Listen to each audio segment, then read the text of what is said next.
Joe Rogan Podcast, check it out. The Joe Rogan Experience. Train by day, Joe Rogan Podcast by night, all day. Yeah, I got into cigars lately. I did Sober October, and during the month of October, no drinking at all, and I started smoking cigars. How did the Sober October work for you? It's great. We do it every year. It's nice. A little reset. It's interesting, you know. Very nice. I have another friend of mine who stopped drinking altogether, and he said that it was making him cranky when he was drinking, and of course there were extra calories. And I listened patiently to him and thought I would love to do that, but at the same time it's hard to give up completely. So I enjoy a glass of wine with a meal. That I miss the most. That was the worst when I was having a steak and just like, God, I like a nice glass of red wine right now. Yeah. But other than that, I don't drink much. I'm not much of a boozer. Although when November kicks in and I know I can drink again, there's usually a few days of excess. Which is, speaking of the subject of COVID-19 and the current pandemic we're into, that's not a good thing. There's a lot of people out there destroying their immune systems drinking. There's a very funny video that I found online of this gentleman who runs around his neighborhood, and he noticed that during the lockdown, he would run around his neighborhood and he would see the recyclable bins, and they were just filled with empty alcohol containers. He's like, this is crazy. This is for the weak. Like, how much are these people drinking? Just vodka and wine, and there's a lot of that going on. yeah, people have actually looked a little bit at that, at alcohol consumption, and it's a little bit like the toilet paper shortage. I don't know if you followed the whole toilet paper shortage thing. Well, what's happening is there's a shift in consumption. You know, a lot of the drinking that was taking place in restaurants and at bars is now taking place at home. So I think it's like half and half. Like half the consumption in the past was at home and half was out of the home. And now it's almost all at home, which is part of it. But I also think, as you're suggesting, the actual amount is going up too. So yes, it's, and it's contributing to weight gain and other problems in our society. The toilet paper thing, there's an easy fix for this, folks, that's way better. And I hate to do this to plug a sponsor, but it's a good sponsor. There's a sponsor called Tushy.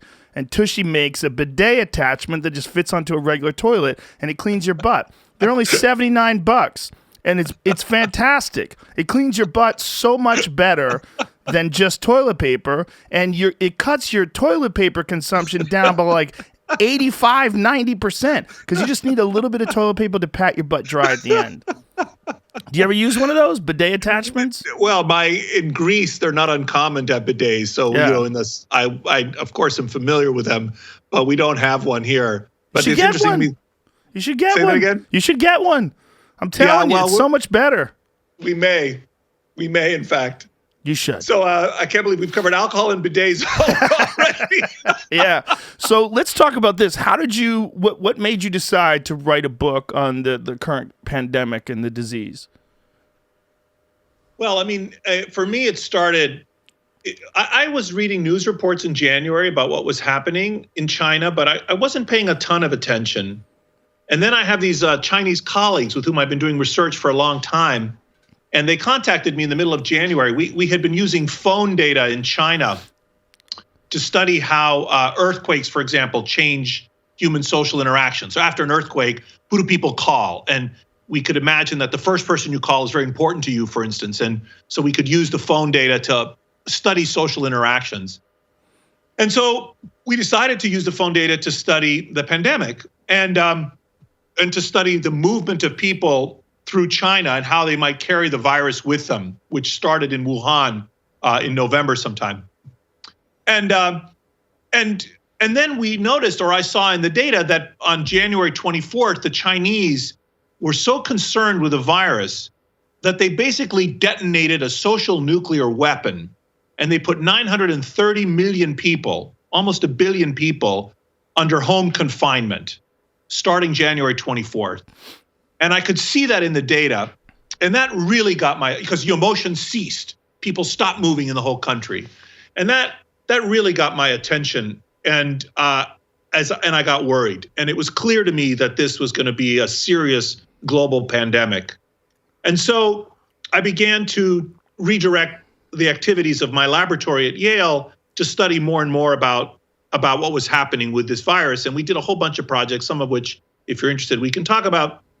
We released this app called Hunala, Hunala, Hunala, which you can get thousands of people use it now. It's like Waze for coronavirus.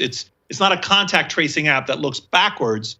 It crowdsources information about who you're connected to, which is one of the things I study is networks, and where you live, and forecasts your risk. So people down the road from you are reporting a traffic jam or a cop, and you can exit the highway and avoid that.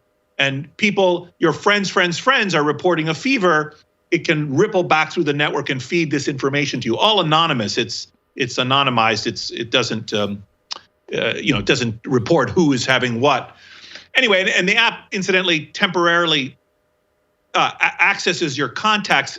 We don't copy the contacts. It doesn't copy that, but it makes it easier for you to identify who your social connections are. Anyway, so we did that. We did a whole bunch of other stuff, which maybe we'll talk about. And so in the month of February, as we were doing all this work, I was getting more and more worried and that our nation wasn't preparing. And so in March, I started sending out some Twitter threads like Epidemiology 101, like basic stuff. And a lot of those started to go viral, and people were so hungry for information about it. It became clear to me, factual information about what was happening. And then in the middle of March, my editor, my long-term editor at Little Brown, a woman by the name of Tracy Bihar, contacted me and said, "Would you like to write a book?" And I thought, yes. And my motivation was that I wanted to help the American public understand what we were facing. And I was very worried that people weren't taking this seriously enough. And so that's why I wrote the book. I wrote the book because I thought, this is something I know about. This is something I care about.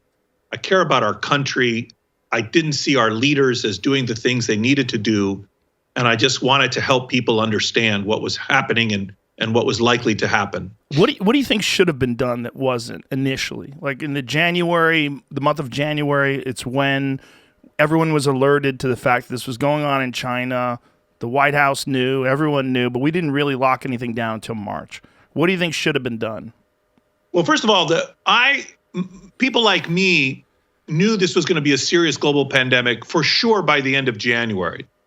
And the president, we now know, unsurprisingly, was briefed even earlier, right? I mean, if the president, didn't have more information than me, then there's something wrong. There's something wrong in our country.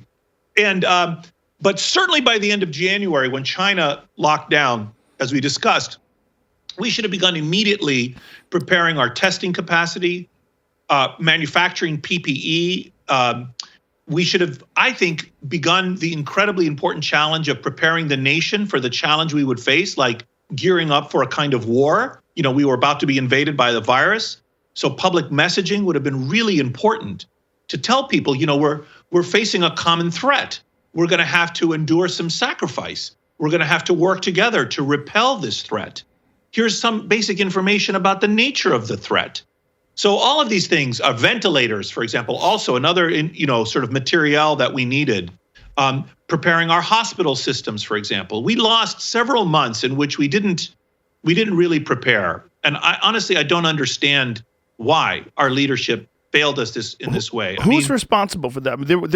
There's also an issue where the pandemic response team that was in place for the previous administration was disbanded and sort of reassigned, correct? So I don't know. Yes, I don't know all the details about that. I know it wasn't just the Obama administration. They inherited the pandemic response from the Bush administration, and the CIA has been identifying emergent pandemics as a serious national security threat for a number of decades now, as I actually discuss in the book. And of course, people like Bill Gates have been warning about this. Tony Fauci was writing about this stuff when you and I were in elementary school. So there's a lot of institutional knowledge about the existence and nature of these threats. And so I don't know why we weren't better prepared when we saw what was happening in China. What could have been done differently? I mean, obviously, manufacturing of PPE and all those things, that absolutely should have happened. And that would have actually avoided a very unfortunate thing that happened where Fauci actually was telling people they don't have to wear masks. And Yeah. he later admitted the reason why he did that is because he didn't want people rushing to get masks, and that would take masks away from the first responders. That's a very, very unfortunate thing that he did, because that eroded people's confidence in what he's saying. It lets you know that there are people that are in positions of power like himself, or positions of influence, that will lie for the better good, but still lie. Yeah, so let's not. So the details of the Fauci statement, I honestly don't know. I haven't dug deeply to know exactly what he said and when. I can retrace for you some basics, however, about mask wearing early on. I actually put it on my Instagram because it was so crazy when he was saying it. It was an interview that he did on television, and he was saying, Yes. for the general public, you don't have to wear masks. It's not helping you. And he was actually saying it might be bad because you'd be messing around with it and touch your face. Yeah, you could. So initially, it was a little bit. Initially, there was ostensibly some confusion about whether it was advantageous to wear masks or not. It's clearly advantageous. It's advantageous to the wearer, and it's advantageous to others. It reduces the stress on the system. But if everyone were to wear masks, and just to be very, very clear, it's neighborly. Wearing masks is like driving the speed limit or not driving on the opposite side of the road. And there's now abundant evidence on the benefits of mask wearing. And furthermore, and then I'll come back to your Fauci issue. If we were to all as a nation wear masks and adopt some other basic things, it would allow us to keep our economy running better and our schools open. In other words, we can't have everything. There's a deadly virus that's afoot. And so we're going to have to grow up and be mature, do some things that are uncomfortable and unpleasant and may even seem silly. But if we do those things, we can avoid doing other worse things like shutting down our economy. But anyway, can I stop you for a second there? Because This is something that's actually kind of important.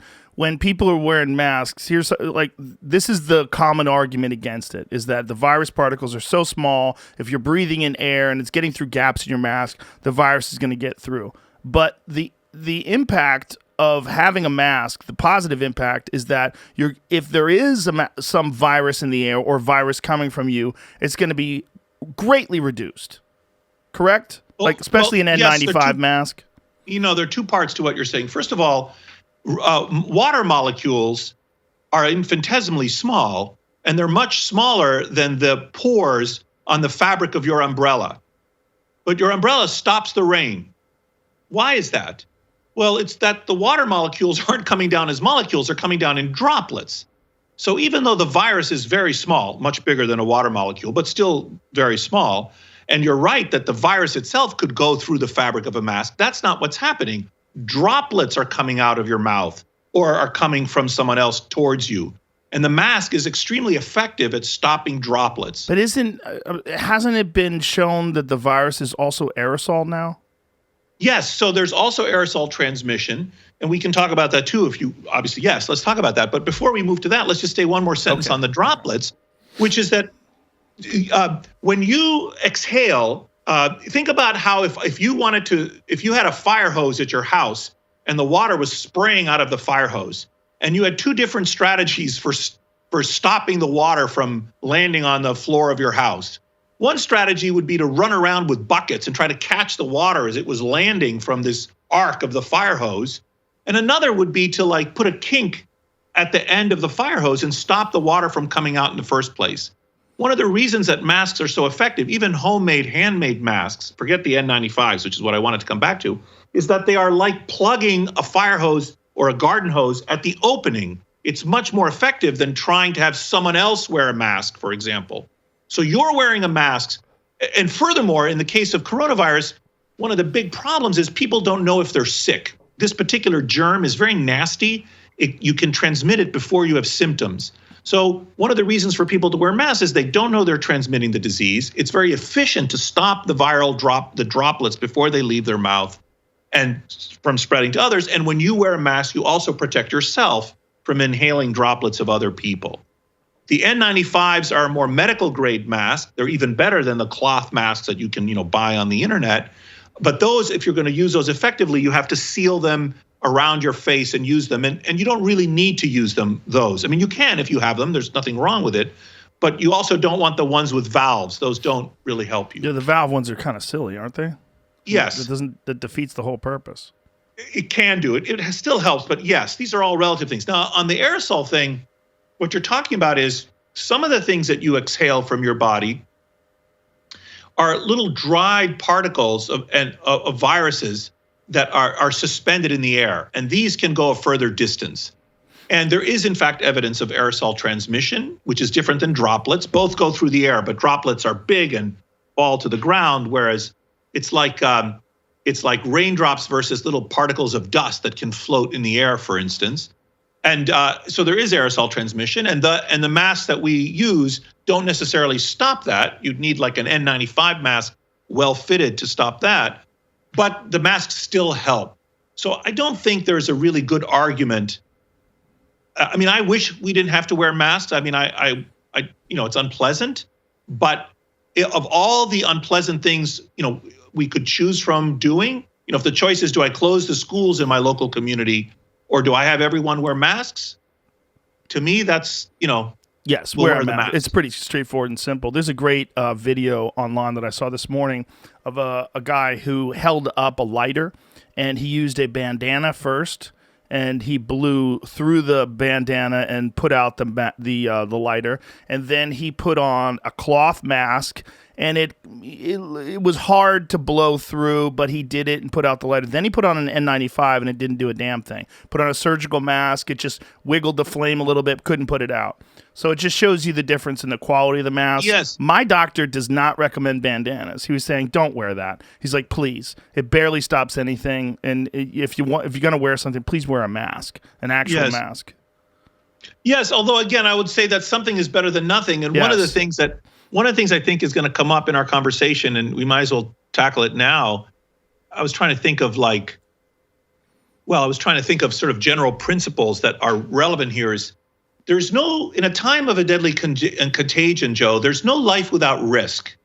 And many people are used to thinking about risk in their lives, but many are not. And I think what I would like people to understand is that the world has changed. There's a new virus that's entered our species. It's not going to go away. It's going to be with us forever. And we have to, first of all, accept that. Second, take steps to address it. And third, recognize that no single step is perfect. Even a vaccine is not perfect. So everything is shades of gray and degrees of risk. So for example, even the 14-day quarantine rule, that's just a statistical distribution. 2.5% of people are still infectious after 14 days. We just cut it off at 14 days. We can say, well, almost everyone can't spread the virus anymore after 14 days, but it's not true that no one can spread the virus. So there's still some risk. Or you can wear a mask and it reduces your risk, but it doesn't eliminate your risk. And so pretty much everything we do is not perfect. And so we have to begin as a society and as households or as individuals make decisions about what risks we're willing to tolerate. And No, Jamie was brought something up this morning that people that had SARS, it showed that they had immunity to COVID-19. Jamie, what were you talking about earlier? No, it was saying that I might have misunderstood or said that to you, but they were comparing immunity to SARS. They said that they were still carrying important immune cells 17 years after recovery, and they're saying that might be the same sort of thing with coronavirus, that you might have immunity for a long time. But there have been people that have been reinfected in as early as 3 months. Isn't that correct? Yeah, so this is, again, another complicated topic. So, yes, we now have some evidence that some people can be reinfected, but it's probably extremely rare. We don't know 100%, but it is probably extremely rare. And part of the reason is that if you get COVID and they test you, and then 3 months later you get COVID again and they test you again, they found you. And they say, aha, this person had it before and isn't immune. But there could be hundreds of thousands of people who also had COVID, who were re-exposed and didn't get infected, didn't get symptoms the second time, and so nobody tested them. So you see, we only ascertain, we only see the ones that in fact do get reinfected. So you are right. There have been now some cases proven with genetic testing that have been infected more than once, but we still think it's rare. The thing that Jamie was alluding to is there are two parts to it. One is, how long does the immunity last? And honestly, we won't know the answer for sure until time passes. There's no way to be certain. But But we do believe that immunity will be sustained, will be reasonably sustained.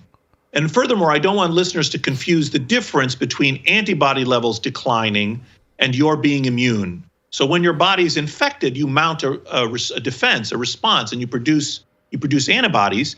And for almost all infections, those just decline over time. And in fact, with coronavirus, those circulating antibodies, those proteins that attack the virus, go down to very close to zero by about a year, let's say. And this was completely expected. There's nothing surprising about this. But your body has, in the interim, also begun to develop something called memory immunity or T-cell immunity. And that's what protects you from reinfection. And we believe, we have evidence for, that people have sustained such T-cell memory immunity. How long that lasts, so Jamie was saying with SARS-1, which struck us in 2003, people can find evidence that even 17 years later, you can mount an immune response because your body remembers that it fought off this thing 17 years ago. And one more thing, and that is all different than the question of cross immunity, which is also becoming now, the whole country is getting an immunology lesson. Yeah. Which is probably good. What'd you say? I said, which is probably good. I mean, it's about time that people recognize that in terms of pandemics, this is, I don't want to diminish the death or the suffering or anything, but it could have been far worse. I'm so glad you said that because we're, on the one hand, this is a bad germ, so roughly speaking, it'll kill about 1% of the people that get it symptomatically. You get this disease, you have symptoms, you've got a 1% chance of death. It varies by age, and we can come back to that too if you're interested. But as you're saying, it could have been so much worse. I mean, there's no God-given reason this virus isn't killing 10% of us or 50%, like the bubonic plague. And if you remember the movie Contagion, I think in the movie Contagion, it killed about a third of the people that got it. And there's honestly no reason that we could have been facing that situation. There's no necessary reason we're not facing that situation. So you're right. It could have been much worse. And in fact, the 2003 coronavirus killed about 10% of the people that got symptoms from it. So it was about 10 times as deadly as the one we're facing now. Why has there been so little discussion, especially from our governments and our leaders, about methods to strengthen your immune system? That has been particularly frustrating to me. There's been so little discussion about vitamin supplementation, about changing your diet, about exercise, keeping yourself healthy, making sure you get enough sleep, lowering alcohol consumption, all these things that have been absolutely proven to boost your immune system. Why has there been, not negating the use of masks or social distancing or all the other things that we know are effective, but why has there been no discussion about boosting your immune system? I don't know, but it's a really good question you just asked.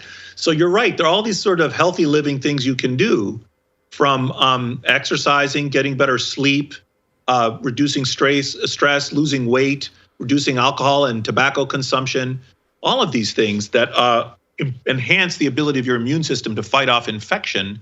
And that has not been part of the public health messaging campaign. I don't know the reason for that. It should be, actually, now that you mention it. We should be encouraging people to do that. I have to say, however, that I don't want us to get into a situation in which, because many very fit people can get this germ and die. Yes. And I don't, and also people can be behaving well or poorly and get this germ and die. And as a doctor, I'm very understanding of human beings' frailties. We all are human. We're soft on the outside, and we don't deserve to die of a germ or anything else, as far as I'm concerned. And so I don't want us to say, oh, well, so-and-so was obese, or so-and-so, was a smoker, and so, they deserve their fate. No, we're not saying that. But I know. But I know you're not. But I'm saying, on the one hand, I want to encourage good behavior. On the other hand, I want us to be careful not to suggest that, which you weren't doing, but I'm just sort of clarifying the point. That it's your fault if you catch it and die. Yes. Right. Of course. Yeah. Yeah. And people who, and I think, and I think I think people should prepare their bodies for the possibility of being infected, but realize that there's no guarantee. It's like those poor marathon runners that drop dead, having run marathons their whole lives. It Jim seems Fix. really unjust. Yeah, that What? was Jim Fix. Is a famous guy who wrote books on running, and Bill Hicks had a hilarious joke about him running and dying. That's unfortunate, but that's probably some sort of cardio disease that he had. There's ways that the government could have done it without shaming people that did get sick. It wouldn't have taken much time to tell people. I mean, I've had multiple health experts on this podcast that talk about different methods of strengthening the immune system, particularly supplementation with vitamin D. It seems to be, and Fauci's talked about this as well, seems to be particularly effective with boosting your immune system. And also, it's a giant problem with people who wind up in the ICU. There's a recent study that showed that 84% of the people in the ICU with COVID were deficient in vitamin C, and only 4% had sufficient levels. And I'm sure. Go ahead. So no, I haven't followed that particular literature, but as someone who loves the sun, and I could strongly endorse getting adequate sun exposure for vitamin D alone. Yeah, but the sun is the best way to get vitamin D for sure. But the way to get it, if through the sun, requires you to be in shorts and nothing else, like a Neanderthal running around all day. That's how we're designed. I mean, that's really what we're supposed to be doing. It's very unfortunate that we figured out houses. I mean, it's kept us alive and kept us protected from predators and the elements and all sorts of other things that would have killed us, but it's severely diminished our ability to absorb vitamin D from the sun, and vitamin D being not just a vitamin, but also maybe even possibly mislabeled as a vitamin. It's really a hormone, right? Well, it can be a precursor to hormones, yes, but I think that you've wandered into an area that's sort of, I'm trying to remember my medical school. The last time I thought about vitamin D synthesis, but my memory is it doesn't take much sun exposure per day for your body to produce adequate levels of vitamin D. I think an hour a day or something like that. But yes, in general, you're right. That is to say that a lot of the ways we live in the modern world compromise our immune systems and their functioning. I think there's very few people that are actually getting their blood work done. So even when you say an hour a day give you sufficient levels, how many of these people are actually going an hour a day and then getting blood work done and finding out what the actual vitamin D levels in their blood are? Very few. It's highlighting a weakness in our understanding of our own bodies. See, this part I would certainly agree with, Joe, in the sense that as a nation, in a way, we've, how to put this exactly? I don't want to say we've become soft, because that's not exactly what I want to say. It's sort of like, I'll say it. What? You'll say I'll say it. No, I mean, we're not, we want our cake and eat it too. And in a way, that's sort of what I'm trying to talk a little bit about with respect to the pandemic as well, which is that we all wish that we didn't have to endure this unpleasant reality that this virus is now afflicting us. It's a little bit, and we're all tired. We all have COVID fatigue, but it's a little bit like being in the dentist chair and he's done 2 root canals and you don't want him to do any more. Right. But you're not wanting any more root canals has nothing to do with whether you need them. Right. Unfortunately, this is the reality that we're facing. And so what I really want, and what I wanted to do in the book, in Apollo Zero, was to sort of help people to see the world for how it really is now, which is that something big has happened, something that doesn't happen but every 50 or 100 years or so. And more importantly, this way the virus has forced us to live, which feels so alien and unnatural to us. In fact, this way, it's not new to our species, it's just new to us. You and I think this is outrageous. How can we have to do all of this stuff? But our ancestors have been dealing with this for thousands of years. Yes. We're not the first generation to have to do this. This is our time in the crucible, and I would hope for better for us. And in terms of crucibles, it's so small. I mean, again, not to minimize the death and the suffering, but I'm in the middle of reading Harari's book Homo Deus. Yeah. And in it, the beginning of it, he talks about famine and plague for most of the first chapter, and the sheer numbers of people that have died in past plagues throughout human history, but before antibiotics and before we even understood what viruses were. I mean, it's horrific. Horrific. The bubonic plague would sweep through cities in Italy and kill half the people. Yes. Like within a month, half are dead. Or smallpox. When the Europeans landed in our continent and they brought with them old world diseases to the New World, the smallpox would wipe out Native American populations. 95% of the people would die. Yeah. Insane. Yeah.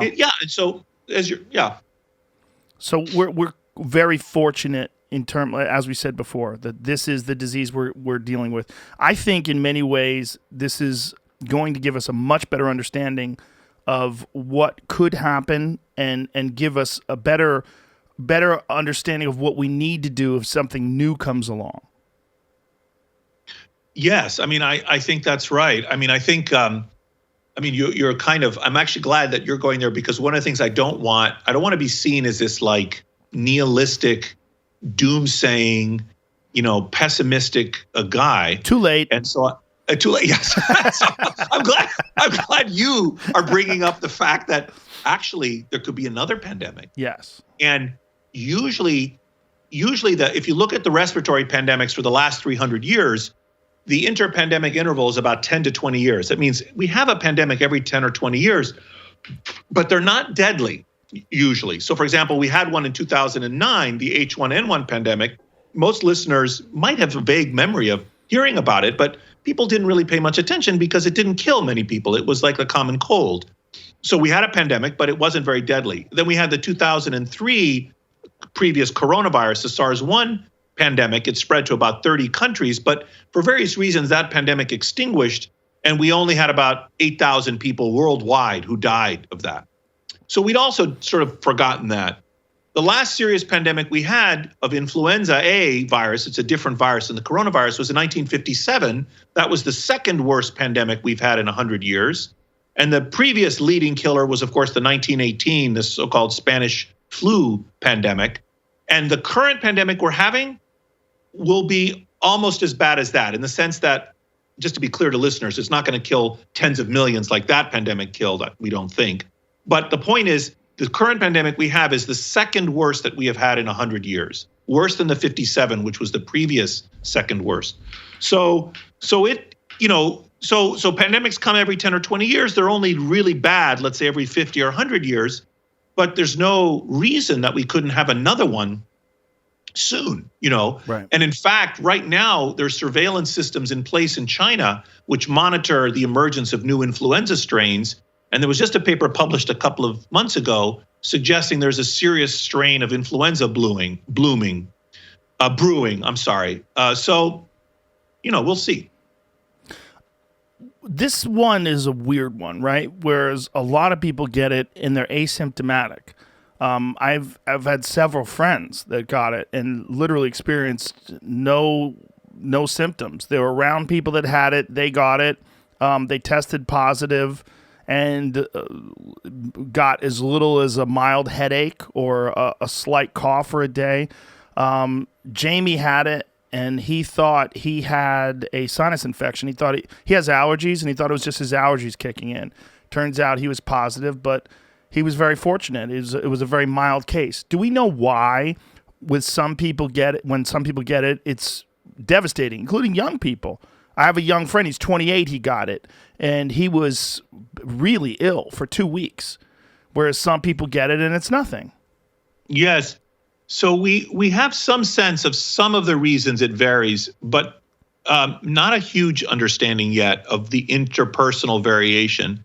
But I would like to go on a tangent based on that highlights the ways in which these kind of protean manifestations of this disease, the fact that with this condition, you can go from everything from having no symptoms to mild symptoms like Jamie, to more serious symptoms like your 28-year-old friend, to really severe symptoms, to being hospitalized, to dying, right? There's this incredible range of diseases that this particular virus can cause. And in a way, this is very unfortunate for us because it makes it so much harder as a society to take the virus seriously and to combat it. Let me give you an analogy. So I want listeners to imagine that there are two worlds. I'm about to describe two different worlds. In world A, there are 1,000 people, and a virus infects 10 people in this world, makes them seriously ill, and one person dies. So we would say that in this world, 10% of the people that got sick died of the virus. That's world A. In world B, there are 1,000 people. The virus infects 100 people. 90 of them get mild illness. 10 of them once again get serious illness, like in world A, and one of them dies, again, like in world A. So in this world, in world B, 100 people got sick and one died. So we might say 1% of them died. In world A, 10% of the people that got sick died. In world B, 1% of the people that got sick died. Now, many people hearing about this might think that it's better to be in world B because, it seems like the virus is less deadly. But that's a delusion. Because if you stop and you think about it a little bit more clearly, world B is the same as world A, plus an extra 90 people got mild illness. In other words, no right-thinking person should prefer to be in world B than to be in world A. In world A, 10 out of 1,000 people got seriously ill and one died. And in world B, that happened, plus another 90 people got mildly sick. So it's clearly worse. The overall situation is worse in world B. And that is, in fact, the situation that we are facing. We are in a world B situation with this virus. And the reason it's hard is that all these extra people, those 90 people who got mild illness, make people take the disease more casually. Whereas in world A, people might say, well, not many people are getting sick, but when they get sick, 10% of them die. Wow, we should take this disease seriously. Do you see what I'm saying? Yeah, I do see what you're saying. So this virus is very sneaky in that way. Yes. It's really like if you wanted to engineer a virus that's going to spread the most, that's kind of how you would do it. Have it affect so many people where they're like, it was nothing. And then some people where, they're dead within a few days. Yes. And also, as you pointed out earlier, it also has this property of being transmissible when it's asymptomatic. So just to remind people, HIV is like that. You can have HIV for years and not know it. You're spreading it to your sexual partners, and then it kills you much later. Versus smallpox, which you can't really spread smallpox before you have symptoms. The pustules erupt on your body, and that's when you become infectious. So there's no asymptomatic transmission in smallpox, and there is in HIV. And SARS-1 from 2003 was more like smallpox. In other words, people didn't begin to transmit the virus until they actually had symptoms from it, which is one of the reasons it was easier to control, because when people got symptoms, we could isolate them. Whereas with the SARS that we're facing now, the SARS-CoV-2, COVID-19, people can transmit it when they're not symptomatic. And in fact, there's a lot of analyses that have been done that show about 75% of the infections have been acquired from people who are asymptomatic. There's another issue as well that we can compare to smallpox in that you can develop a vaccine for smallpox that actually works for your whole life. You can't really do that with COVID, correct? We don't know for sure. We don't know that for sure. I don't know that for sure. I'm hopeful that we'll be able to have a vaccine that has confers long-term immunity, but I don't think we know that either way for sure. Can you describe what's going on with these mRNA viruses and how they differ, mRNA vaccines and how they differ from a regular vaccine, and what's coming down the pipe from Pfizer? These are mRNA vaccines. It's different in that it doesn't actually contain the virus, but it boosts your body's ability to fight off the virus. Yeah, so there are many different ways of developing vaccines. And the general idea behind a vaccine is that we want to give you kind of an ersatz infection. We want to expose you, make it as if you had been infected, but without the risk of getting the disease, to trick your immune system into mounting an immune response so that your body is then prepared, if it gets the real infection, to fight it off. And one of the simplest ways you can think about it is so-called live attenuated virus. This is an old technology where you You take the virus to the laboratory, you culture it hundreds of times and hope for mutations that weaken the virus's ability to make you sick, but nevertheless keep the virus able to elicit an immune response. And then we give you that strain as a shot, and you have, let's say, a mild illness, you develop antibodies and immunity, and it's sustained. Or you can have inactivated virus, like one of the Chinese, the Sinovac vaccine was one of the first to start, which was out of China, is a live attenuated virus. So that is, I'm sorry, did I say live attenuated already? I can't remember. But anyway, the Sinovac vaccine is a virus in which they take the virus. I'm sorry, no, it's not like the previous example. In this case, we take the virus and we treat it, let's say, with heat or with chemicals to kill the virus, but still have it be immunogenic. And that's another approach. And there are many other approaches, a dozen or so, or 9 or 10 different approaches, one of which is this mRNA idea. And here what is done is, so I'm sorry, before I tell you about that, another approach might be to take the RNA from the coronavirus that codes for a very important protein, the spike protein on the surface of the coronavirus, and insert that into a really benign virus, let's say like a cold virus, for example. So we take this other species of virus, we genetically engineer it so that we insert some material, some RNA into it, let's say, that forces that virus when it infects your cells to give you a common cold, but also to express this protein as if you had been infected with COVID or coronavirus. And then you mount an immune system to that immune response to that protein, and now you're immune. So we gave you like a mild illness, and we protected you from a more serious one. The mRNA viruses vaccines are sort of like that. We inject you literally with RNA, and the idea is that your cells take up the RNA and start making the protein, the alien protein that your body would have made. Like if we had infected you with a real coronavirus, the real coronavirus, as many people remember from high school biology, the virus can't reproduce on its own. It inserts its genetic material into our cells, which then start producing the virus itself.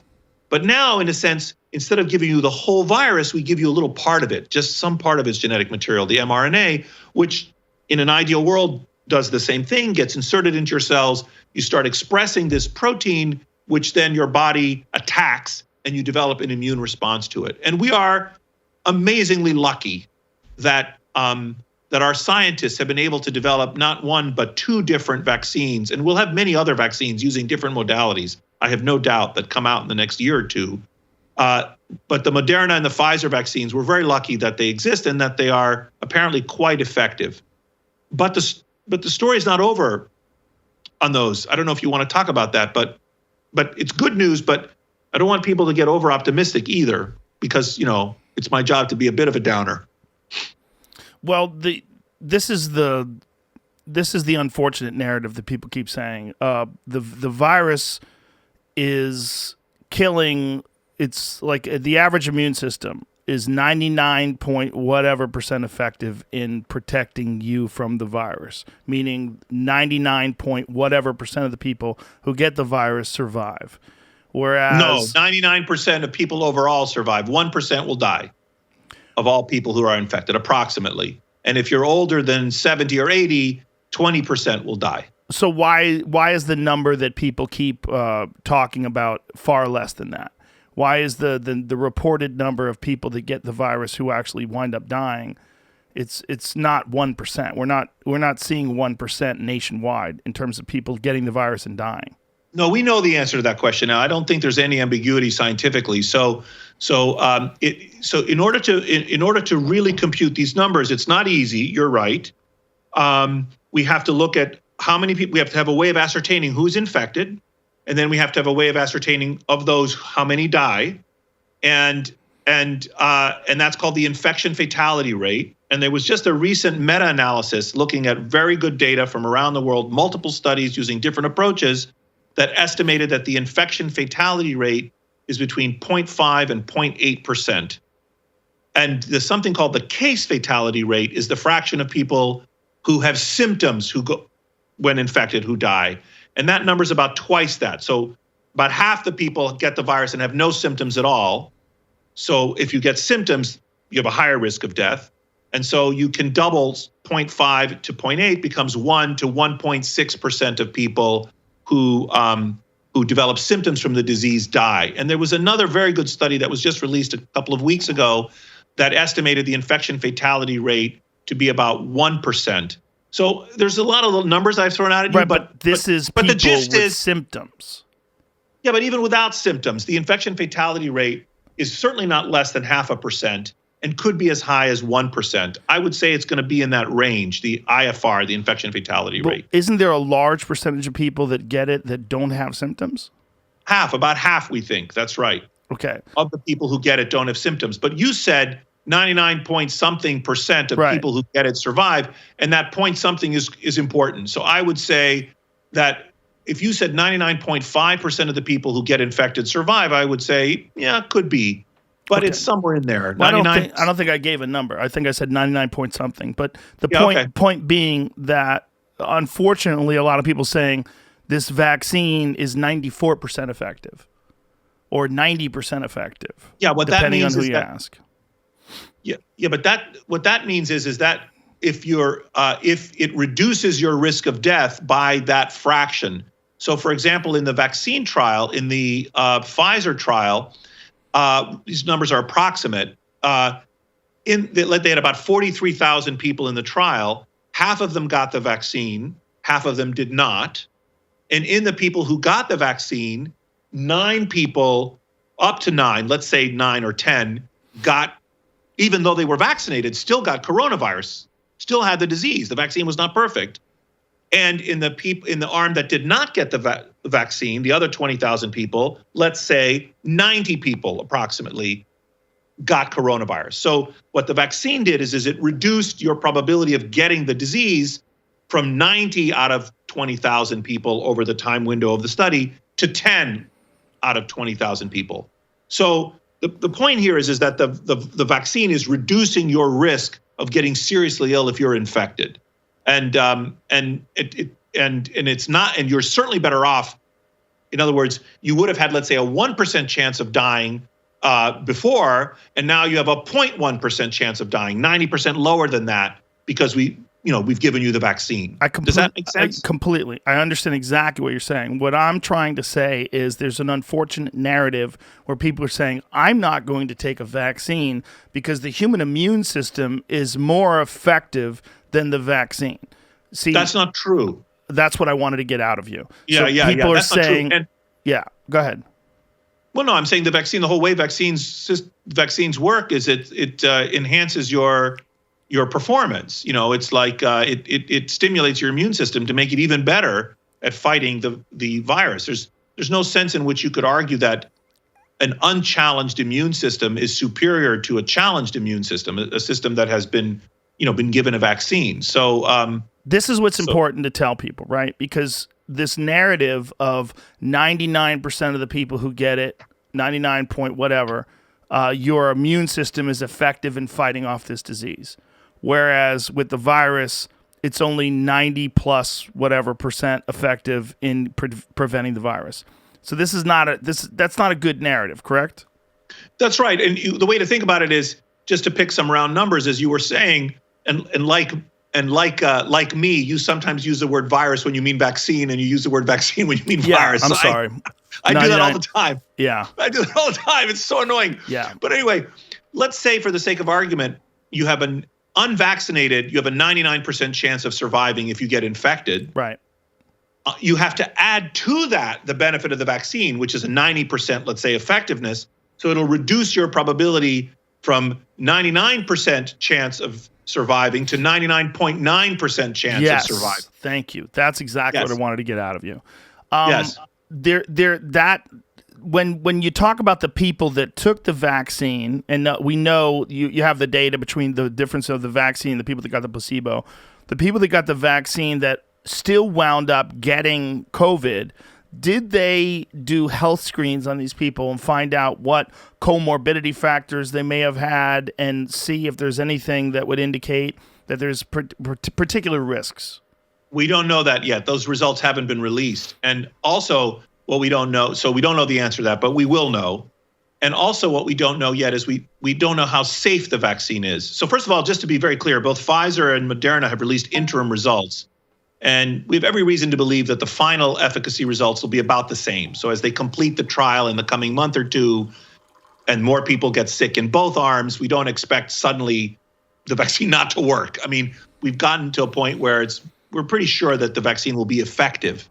And but we don't yet know the safety of the vaccine is another thing we don't know. And we also don't know something else. It's very important for people to understand, again, and since everyone needs to be an immunologist now, imagine that you're doing a trial and you're trying to see whether a vaccine works or not. You have to define what counts as works, what counts as an endpoint. So let me give you three possibilities. One possibility is we're going to measure, does the vaccine prevent you from even getting infected? Or does the vaccine say you're not, or do we say the vaccine is not going to be able to stop you from getting infected? The virus is going to take root in your body, but the vaccine is going to prevent the virus from making you seriously ill. Or do we say, actually, the outcome we really care about is death? Does the virus reduce your probability of death? So it's possible that the vaccine, for example, might, just to illustrate this point, prevent you from getting seriously ill, but not reduce the probability of death. In other words, in the Pfizer trial that I just described to you, with in the vaccine arm, 10 people got sick, and in the placebo arm, 90 people got sick. What if in both arms 1 person died? 1 out of the 10 in the vaccine arm died, and 1 out of the 90 in the other arm died. We would say that the vaccine was effective at lowering your probability of getting ill, which is great, but it had no effect on dying. That's possible. It's possible that the vaccine will work at different phases of the illness process.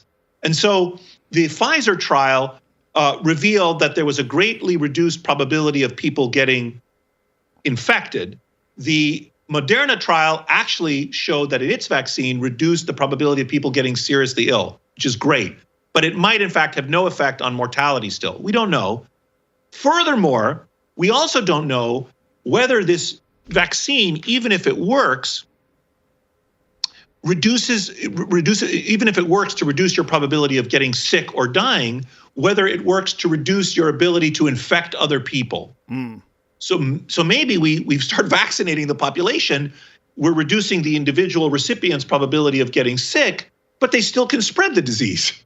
So this is something else that's not known. So we don't know the safety, we don't know which outcomes are really being affected, and we don't know if it affects infectiousness. And all of these things are things we will soon learn in the coming year, but we don't yet know them. So it's fantastic news that we have a vaccine, but I just don't want people to think it's a panacea. Go ahead, please continue. No, I was just going to say one more thing, which is that hold on, let me just recover what I was about to say about the vaccine, and I forgot what I was going to say, but go on, you were going to say something. Sorry. No, it's my fault. This is the problem with Skype calls. Well, no, it's not just that. It's just, this is a complicated topic, and there's, all I've been thinking about is coronavirus for the last 10 months. I mean, there's just so much stuff in my mind about this thing that, I remember, because I thought I wanted to talk to you about this. So I want people to also begin to think about, who should we give the vaccine to? Like, what are the ethical and public health issues associated with, as we start producing the vaccine, first we'll have 1 million doses. Well, who should get the first 1 million doses?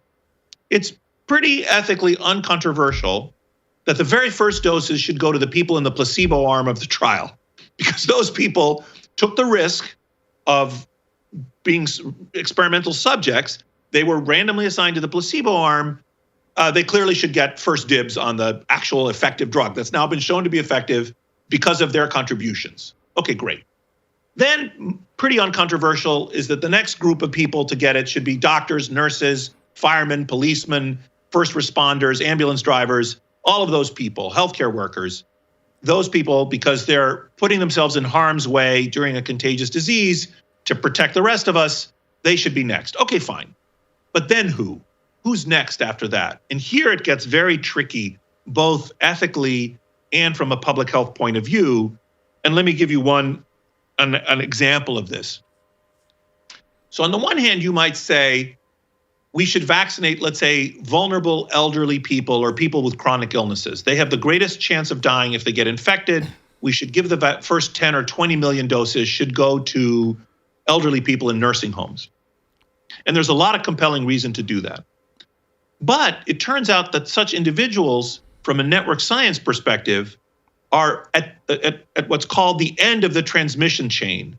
It actually might make more sense, and we might save more lives from a public health point of view if we vaccinated working age people, people who are out and about.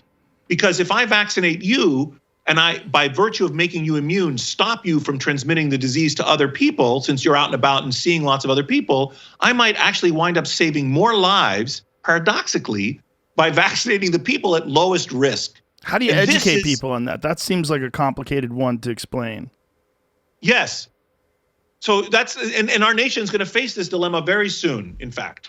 Because when the initial, of course, if we had 300 million doses, we wouldn't have to make these choices. We could just give everyone the shot who wanted it. And incidentally, the cold chain requirements for this is another topic now, tangent on a tangent, but many rural parts of our country simply don't have the kind of refrigerators that are needed to stockpile and administer these vaccines. What kind of refrigerators are needed for these vaccines?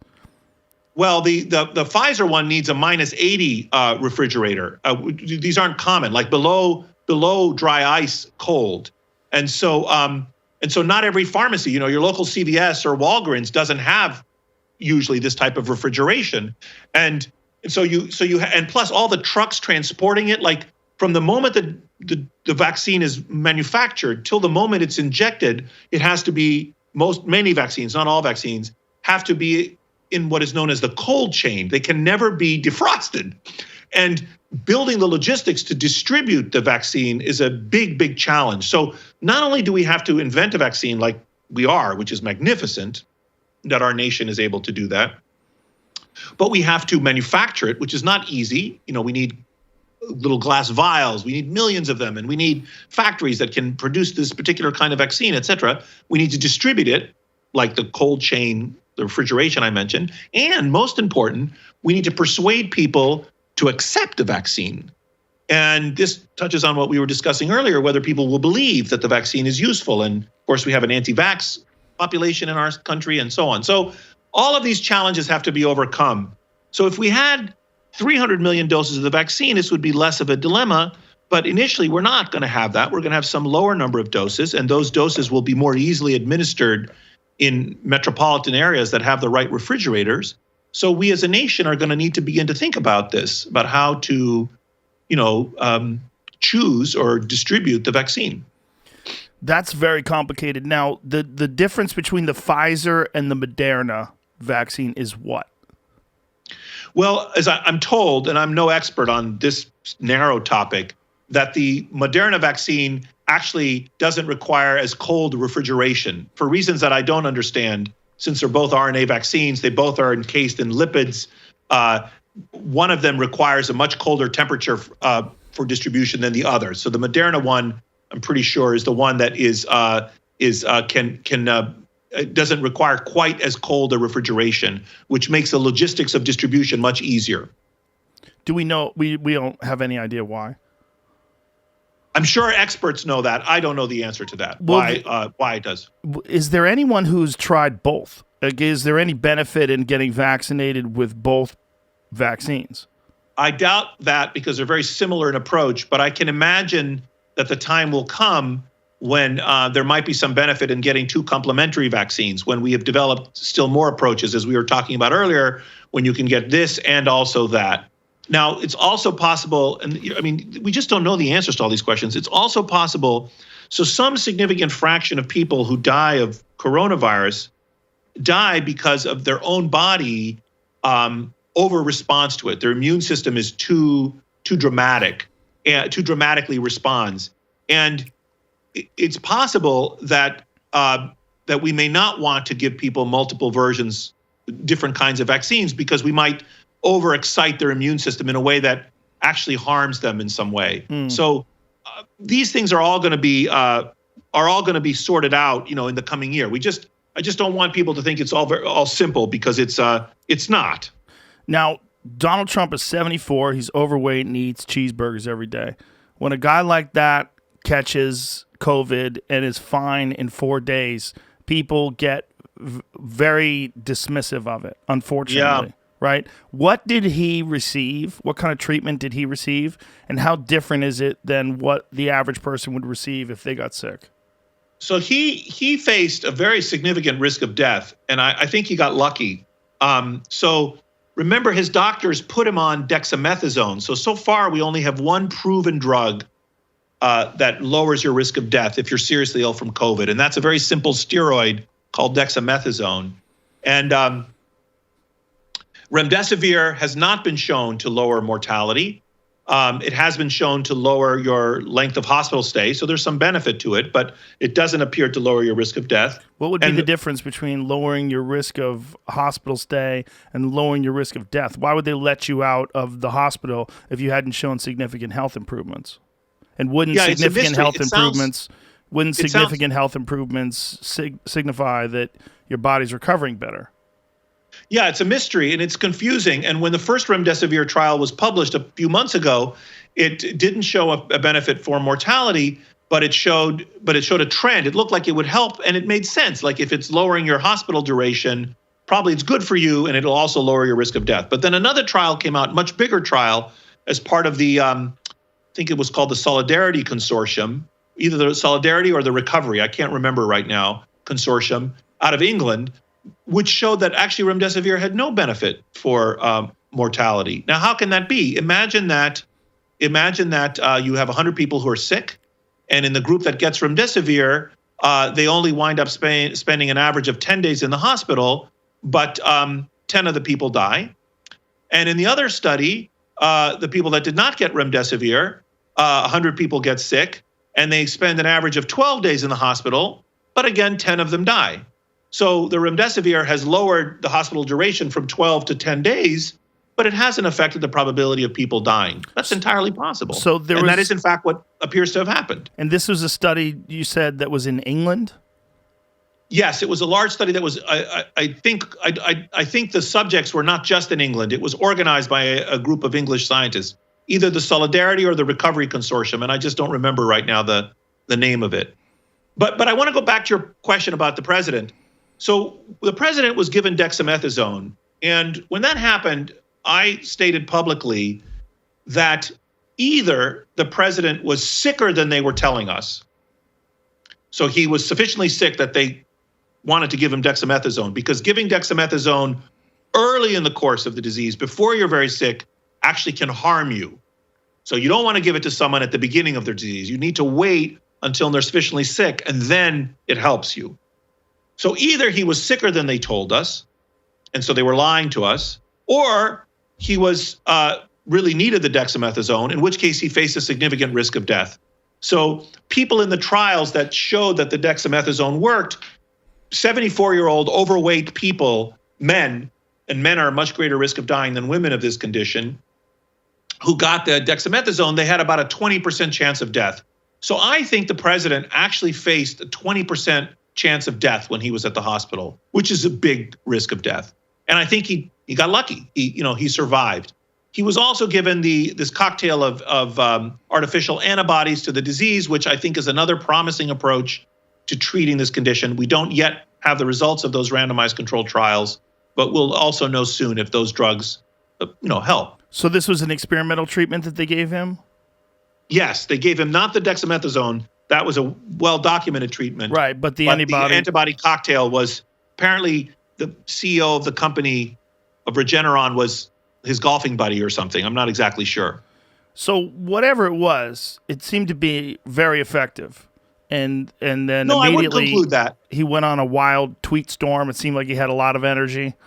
Well, the dexamethasone may have given him he had a steroid high. I wouldn't conclude that the antibody cocktail was necessarily effective. No. I didn't mean that. I meant treatment, the overall treatment, whatever they gave him when he was in the hospital. The response was, for a 74-year-old guy to be back on the campaign trail with this rigorous campaign that he was doing 4 or 5 days later, pretty damn impressive. Yes, I did not expect that at all. And I, as I said, I think he got lucky. And I do think steroids can give you, can make you a little psychotic and a little manic, actually. And I think, can't really know from a distance, but to me, he had as a doctor, looking at him, I thought this man has a little bit of a manic feel to him. But then, they tapered his steroids and that went away. Just from the Twitter feed? Yeah, but isn't that how he always is? Well, I'm not an expert on Donald Trump's tweets, but if you just looked at some of the, you're right. Maybe he was always that way. But if you look at some of the things he did, like I think the little having the Secret Service drive him around the hospital was a bit manic. That was like a very irresponsible thing to do. It exposed people to risk. It put his own health at risk. If you and I were in the hospital with COVID and we told our doctors, I just want to go for a drive around the block right now and let me out of the hospital. They would say no. That would not be a okay thing to do. He wanted to wave to people, right? Yes. Yeah, hilarious. Yes. I think one of the things, and I make this argument in Apollo Zero, one of the things that's very interesting to me about plagues, earlier you talked about how plagues were one of the four horsemen of the apocalypse, is that that lies and denial are like the squire of the horsemen. They follow right behind. And in a way, you would even say that lies and denial, since they've occurred for thousands of years, whenever there's an outbreak, people have always developed superstitions. They've wanted to deny what's happening. There's been a lot of lying. There's been a lot of snake oil salesmen. There's just a lot of mendacity that follows the germ. So the germ is spreading through social connections, and bullshit is spreading through social connections. And I think that we saw this even in the president, where he was, frankly misrepresenting what was happening. We now know that he was told that it was going to be a pandemic in December, but was saying, "Oh, it's just a flu. Nothing's going to happen. Nothing's going to happen." He was lying, and his whole hydroxychloroquine story. There was no evidence that this drug would work, but he was like a snake oil salesman selling it. And you could even make the argument that it is the perfection of our democracy. It's the fact that we have a democratic system that allows us the popular will to be reflected in the leaders that we elect, so that if the people wish to be lied to, they will elect a liar. Can I pause you for a second there? There was a lot of people that did believe that hydroxychloroquine at the time had some positive benefits, including my doctor, who is not a Donald Trump supporter. This was no evidence at all. There was some suggestion that, based on in vitro studies, that the drug might work. It wasn't crazy to consider that it would work. It wasn't a crazy idea to say, maybe this drug works. But there was no clinical evidence that it worked. There was no randomized controlled trials that showed it worked. But isn't that also because there was no time for any randomized controlled trials, because this was the initial stages of the pandemic? Yeah. So I'm not saying that it wasn't crazy to think that it might work, but to say that it does work is a different statement. I agree with you wholeheartedly that his endorsing of it as being some sort of a miracle cure was irresponsible. Yes. But that's also kind of what he does, right? Like when he was sitting next to, I'm sorry, what is her name? Burks? What was her name? Yes. Yeah. Yes. And he was saying maybe we can use some sort of a internal disinfectant on people and all that. He's riffing. He likes to have, he's the guy that likes to have the answers when he's giving these speeches. Yeah. And he likes people to pay attention. And I think in that response, that's how he usually is as a human being. He gets to be 70 years old. Now all of a sudden he's the president of the United States and he's doing this. Now it becomes a problem. Yeah. So this is what I would like to say. So I set it up by saying, it's a reflection of the perfection of our democracy that we are able to get the public will and reflected in our leaders. And if the public will is to, as I said, have someone who tells you only good news and doesn't tell you bad news, we're going to get that. But I don't think that lets the leaders off the hook. And actually, before I explain that, let me just go back and say, it's also true that many other leaders in other European nations, like in Italy or in England, also flubbed this. So it's not the case that only Trump singularly botched the response. Now, there were leaders in South Korea, in New Zealand, even in Greece, who had a successful response. But my point is, we're the United States of America. I expect more of us. We have the CDC. We're the richest nation on earth. We have scientists and doctors. We have this. We spend 17.7% of our GDP on healthcare. We have the National Security Agency. We have everything you would need to do better, and I expect more from us. So I absolutely do fault him for flubbing this, but I also think the American people need to take some responsibility and need to sort of man up, and recognize that the world has changed. There's some serious stuff that's going on, and we have to do better in how we confront this threat. We can't be like children pretending that it's not there or fantasizing that it'll just miraculously go away. That's not a mature response. And we have, unfortunately, a long road ahead. We are not at the beginning of the end of this pandemic. We are just at the end of the beginning. And just to set the stage a little bit, here's what I think is going to happen. So it's great that the vaccine has been invented, and we'll have several of them. But as we've discussed, there are going to be some problems and challenges in manufacturing it and distributing it and persuading large numbers of people to get it and so on. And that's going to take time, let's say a year. So let's say the vaccine is approved in a couple of months, the beginning of 2021. I think we're going to spend all of 2021 doing all that other stuff, distributing the vaccine and so on. Meanwhile, the virus is still spreading. And right now, probably about 12% of Americans have been infected with the virus. In the end, for various calculations and reasons, probably about 50% need to be infected. The final attack rate probably needs to be about 50% before we reach this threshold known as herd immunity. So we're about a quarter of the way there, let's say. So the virus is going to keep spreading, and while we're doing all that other stuff. So either way, I think we get to 2022 before we've reached herd immunity, either naturally because the virus has finally attacked that many people, or artificially because we immunize that many people.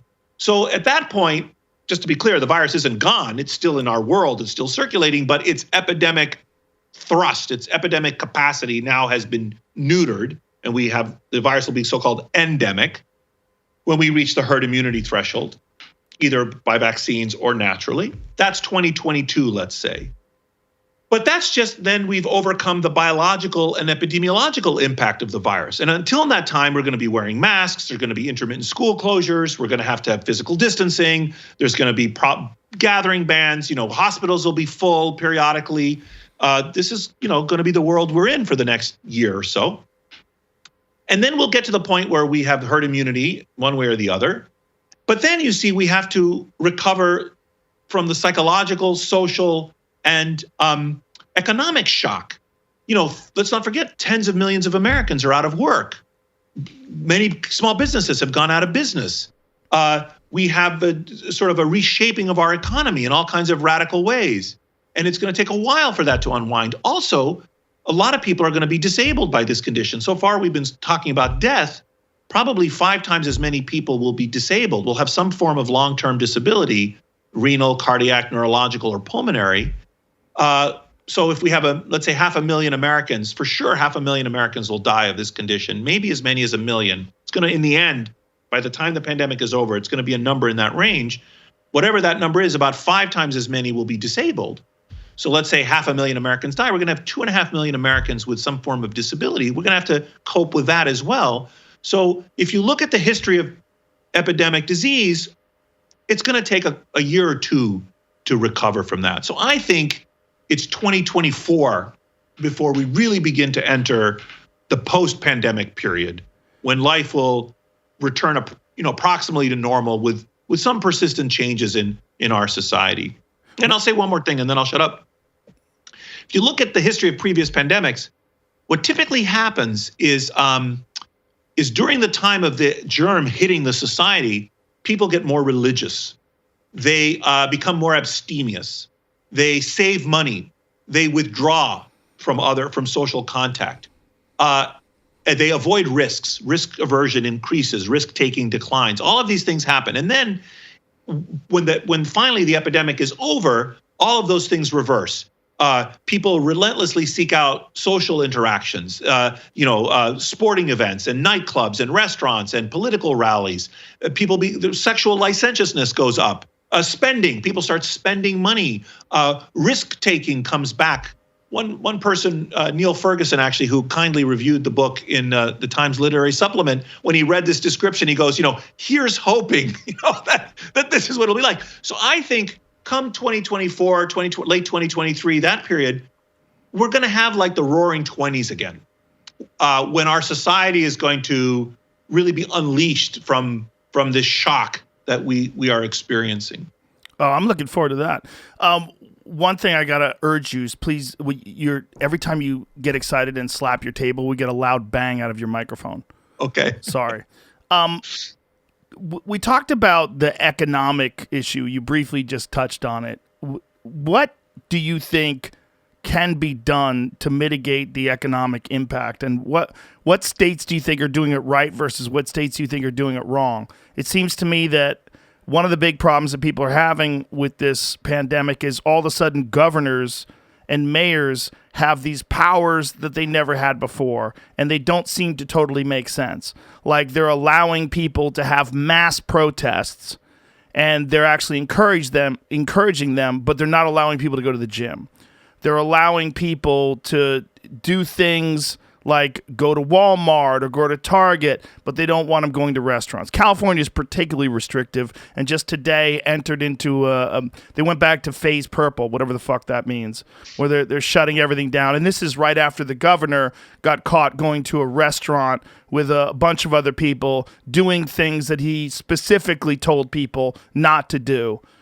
This is a problem that people have with the power that government has now assumed. And the real concern that many people have, myself included, is that we're never going to see them give that up. Is that the power that they have now to tell people to stay home, don't work, shut down schools, shut down gyms, shut down restaurants, that they're not going to let that go. People enjoy using power. And especially if they have a legitimate good cause for it, like we do here in the pandemic. So I share your concerns. And I understand what you're saying, and there are many components to what you just said. First of all, I want people to understand that even during the bubonic plague in England, when the government wasn't ordering restaurants to close, the economy still collapsed. So we have to draw a distinction between what the germ is doing to us and our economy and what it would have done regardless of what government did versus what we are doing to ourselves in order to fight the virus. So I don't want people to think that, if the government was doing nothing, our economy would be going great. No, I don't agree with that either. I think the economy would still be fucked, but it would be less fucked. California is more fucked than Austin, Texas is. That's a fact. All right. Well, I believe you on that. I don't know the precise, what's happening in Austin versus I don't know. But I don't think that the economy would necessarily be less fucked if the government took no action. In fact, the principle, the ideal principle at least, is that by the government acting, we can protect the economy. So for example, if the government were able to effectively force people to wear masks, and if everyone wore masks, we actually could maybe have a functioning economy. That seems to be the message that we should get out. Yeah, so just to be clear, the ideal world, now I'm not saying that's how government is working, but I'm just saying in an ideal world, we as a people band together and say we're facing a common threat. Look, if we had an enemy on our borders, if we were being invaded by an army, you grabbing your gun and going to the frontier, it's useless, right? You can't stop the army by yourself. It's solitary action is not adequate in this situation. Furthermore, everyone else on their own running to the frontier in a disorganized way also is not effective. You need leaders, you need structure, you need platoons, you need weapons, you need strategy, you need all that other stuff, that coordination to repel the invader. And it's the same with this. We save our skins by working together to repulse the invader. And in an ideal world, that's what government would do for us. It is an expression of the collective will for collective self-preservation. So I just want to, first of all, draw the distinction between what the virus did to us versus what we're doing to ourselves, which we seem to agree on. Now, the hypocrisy of our leaders, and then I'll come to the power issue. The hypocrisy is really worrisome to me. And we talked about this earlier. I think public messaging is a crucial part of the battle we had ahead of us. So we have to have people be honest with us, and we have to have them be consistent. We can't say, oh, this is what you need to do, but I'm going to the French Laundry for dinner. Yes. It's not okay. Exactly. So I totally agree with that. And that's why I want our leaders, for example, when they appear in public, to wear masks. I don't think that, a lot of the politicians who are going, to public events not wearing masks, Vice President Pence, for example, went to some event at the Mayo Clinic. Everyone else was masked. He wasn't masked. That's not the right message, in fact. Right. And here's the other thing, just to be clear. I know what's happening in North and South Dakota right now. I've been following it a little bit. And also in Idaho and other parts of the northern part of our country right now. It's in the nature of exponential growth to be deceived. Exponential growth is not an intuitive concept. So when experts say the shit is going to hit the fan in a few weeks, or it's really bad right now, the man on the street goes out, or the woman on the street goes out and looks around and says, nothing is happening. It's not so bad right now. What are you talking about? And it seems like the expert is lying. But what happens with exponential growth is, 1 becomes 2, becomes 4, becomes 8, becomes 16. It looks like nothing has happened. Becomes 32, becomes 64 cases or deaths. There's not so many deaths. It doesn't look so bad. But then it explodes, right? Exponential growth, as we all learned in high school algebra. And that's the problem. And by the time that explosion takes place, it's too late. And this is why leadership is so important, and why we as a people need to try to elect or empower individuals who are honest with us, who are not hypocrites, who act according to their prescriptions, and who tell us the plain truth of what it is that we're facing, because we're going to have to work together to get the best of this virus. What is happening in South Dakota and North Dakota? I'm not aware. Their hospitals are at capacity, and the per capita, I think North Dakota has the highest per capita death rate of any place in the world right now. But it's a rural and not a very populous state. They were also pretty wide open, right? Like they really didn't Yes. enforce any restrictions at all. Correct. And on the one hand, I am not saying, and this is important, I'm not saying that every place, well, there's some things that I think we need a national strategy for. So for example, inconsistent rules from place to place can harm us. It's like designating one part of the swimming pool for pissing and just hoping for the best. I mean, it doesn't work when there's a contagious disease. That's a great example.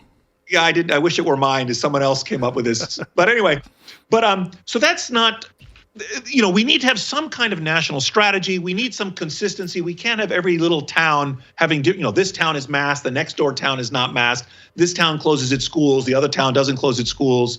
This state bans gatherings, but the adjoining state does not ban gatherings. We need some consistency. Having said that, however, it is also the case that different states are different. The population density in New York City is completely different than the population density in Vermont or in North Dakota. And I can understand why people that live in rural states might say, well, we have one advantage, which they do have, being less dense, the population density being lower. But that doesn't mean you can just count on that advantage and do nothing else. And this is something I wrote about. It's called the Swiss cheese model of pandemic control. So imagine that every layer of defense is a piece of Swiss cheese. For example, school closures, or physical distancing, or wearing masks, or banning gatherings, or testing, for example. So each one of those is a layer of defense, but each of them is not perfect. They have little holes in them. You should have the intuition that if you have just one layer of defense, it's imperfect. There are holes, the virus can get through. But if you add another piece of Swiss cheese where the holes are randomly positioned, maybe there's only a couple of gaps left after that second piece of Swiss cheese where a couple of holes happen to line up. And then you add a third or a fourth slice, and by the fourth line of defense, there are no holes left to penetrate all 4 layers of Swiss cheese.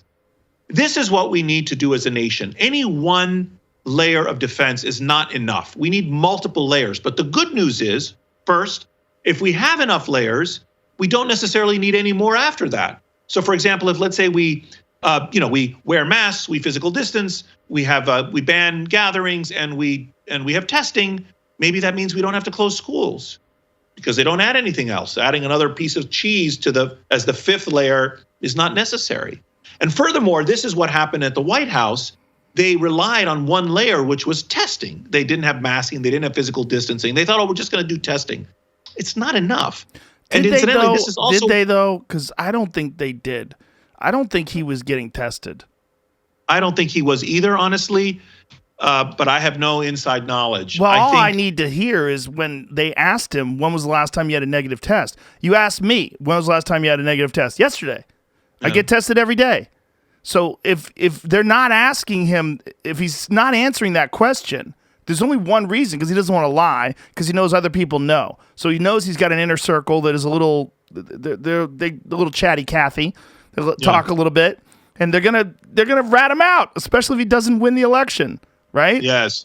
I think he wasn't getting tested.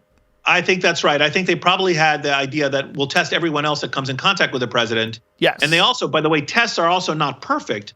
Remember, we said there's no life without risk. These are all probability distributions. So some tests are exceptionally good, but they're not perfect. You get a false negative. Well, he's also using a rapid antigen test, correct? He's using the test where they're doing the nasal swab or the saliva test.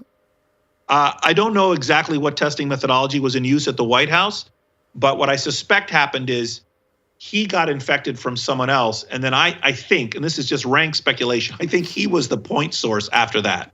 Because if you look at the network pattern of who got the disease, including the person, the Coast Guard officer that was carrying the nuclear football who got infected. By the way, this is, just to be clear, it's, in my view, the height of irresponsibility to be so lax. The fact that our leadership was infected, including even the person holding the nuclear football, this is irresponsible, right? I mean, we should do, I expect more from the White House. But anyway, if you look at the pattern of people, if you map out the network of who got infected, I think he was the common denominator for a lot of the infections. And so I think he got it somehow. He wasn't being tested, I speculate. This is speculation. And then he spread it to lots of other groups of his family. Basically, the president is a super spreader. Say it. Yes, I think there's the data fit with the claim that the president was a super spreader. Yes. Yeah. Yes. So clearly that's a gigantic problem. Elon Musk apparently now has COVID. And one of the things that he was talking about is how 2 tests came back positive and 2 tests came back negative.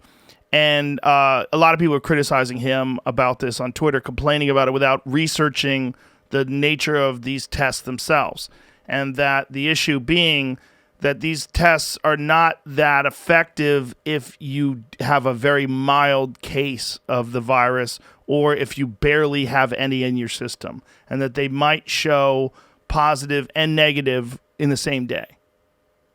I don't know the details of Elon Musk's testing. I have to imagine that Elon Musk has good testing.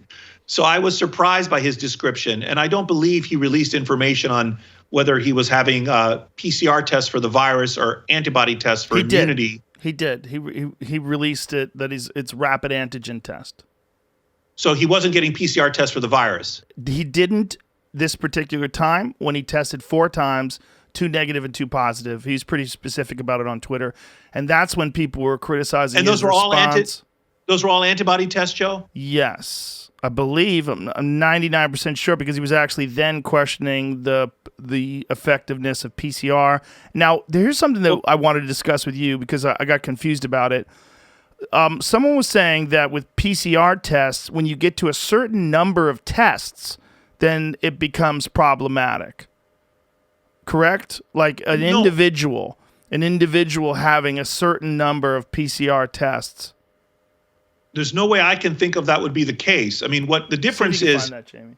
The PCR test. The PCR test is a test of saliva or nasal secretions for the virus, and typically after you recover, you don't shed the virus anymore. Now you can test positive for a while afterwards because you might still have some RNA from the virus in your system, but you're not infectious. So you can test positive, but you can't infect anyone else. But usually, after a number of weeks, you no longer test positive, and that's done with.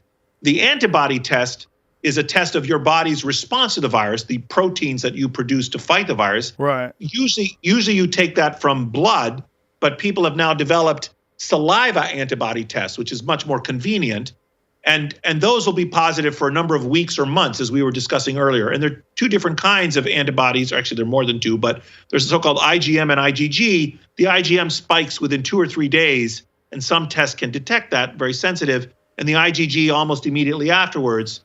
And you can use antibody tests to detect as your body is fighting off the virus. These are two different kinds of tests. The saliva test, this is something that I've heard of, but I've never seen implemented. What is there a more effective version? Is saliva more effective than the nasal swab? Well, just to be clear, the saliva test could be the saliva test for the virus or saliva test for the antibodies. It's much two easier different to ones. use. There's two different ones. Yeah, they're different. They're different things, and they're different tests. And the saliva is, of course, much easier for all of us than having blood drawn or having someone put a Q-tip in our nose. Right. So people are scrambling and have developed saliva tests, both for the virus and for the antibodies to the virus now, which is, again, great news. Incidentally, just to be clear to people, why did the nation make a sacrifice of flattening the curve? Like, why did we have the school closures and the lockdowns and all of that stuff back in the spring? The reason we did it was to stop the percussive force of the virus. Like, it's like a tidal wave was going to come ashore, and we built breakers offshore so that the amplitude of the wave would be reduced. Still, the water would come ashore, but it would come ashore more slowly than this huge wave hitting us. And the reason we did that was so that we could have our healthcare system begin to function, discover that dexamethasone works, invent vaccines, invent tests, improve the tests, make the test easier for us to take. So all of these things have happened in the last 9 months.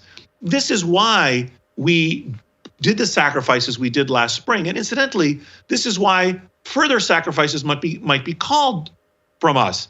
If we continue to behave well, we might be able to spare a lot of deaths, because then we'll have really good vaccines that have been shown to work. We'll have more medicines to treat the sick people. Our hospitals won't be inundated. Doctors can take care of you better when the hospital is 60% full than when the hospital is 120% full.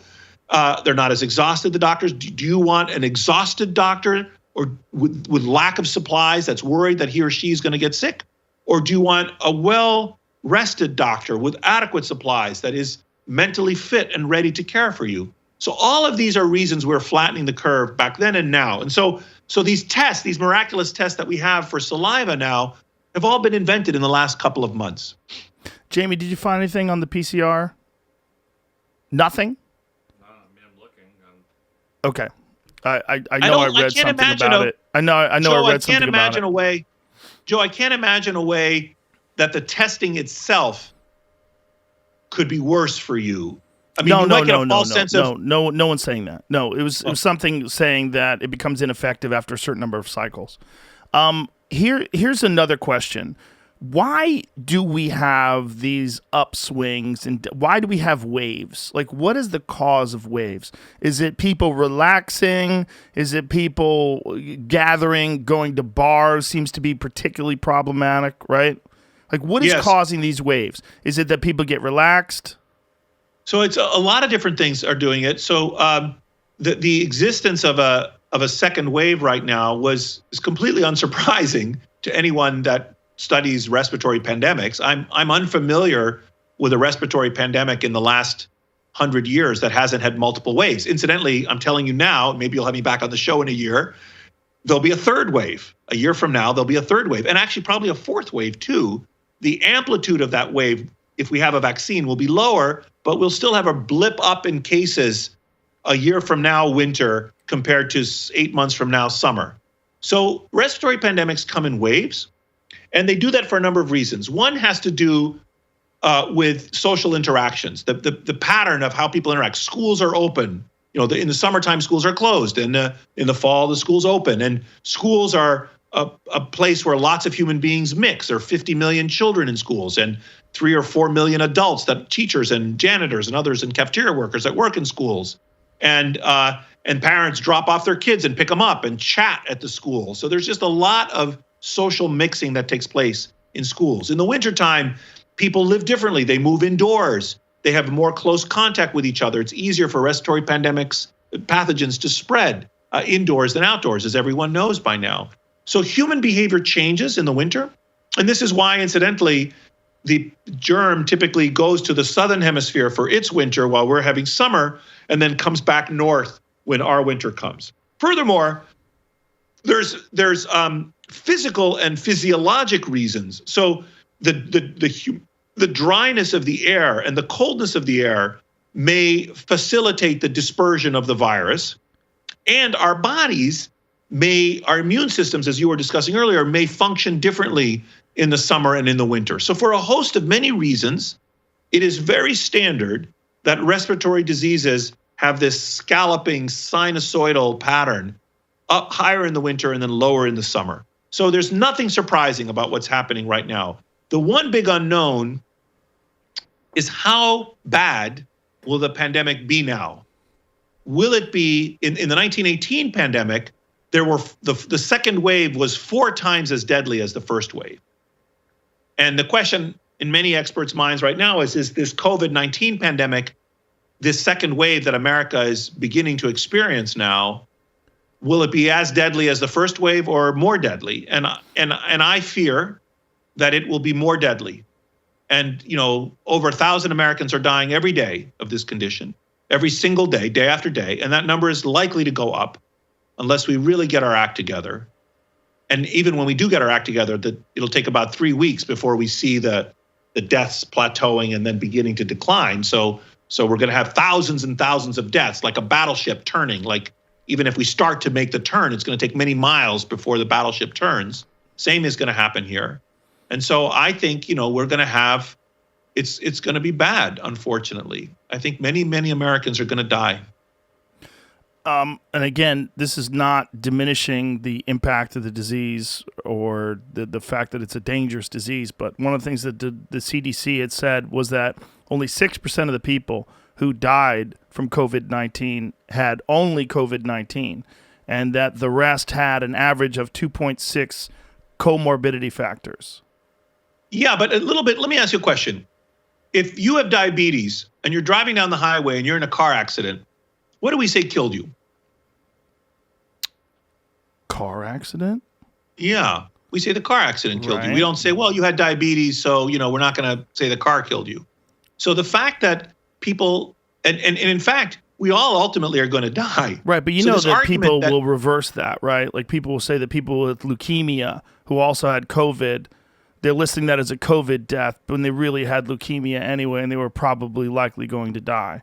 Yeah, but the person with diabetes was probably going to die of their diabetes, but they got into a car accident. So my answer is I can answer this question. So my answer is that the usual way we think of things that kill people, we think of the proximate cause. Let's say I had chronic obstructive pulmonary disease, or I had end-stage renal disease and someone shot me. Just because I was getting dialysis and someone shot me doesn't mean that I was going to die anyway of my renal disease. Therefore, I wasn't murdered. I was murdered. That's what killed me. Right, but you're talking about violent actions versus diseases and comorbidity factors. I don't think that's a fair comparison.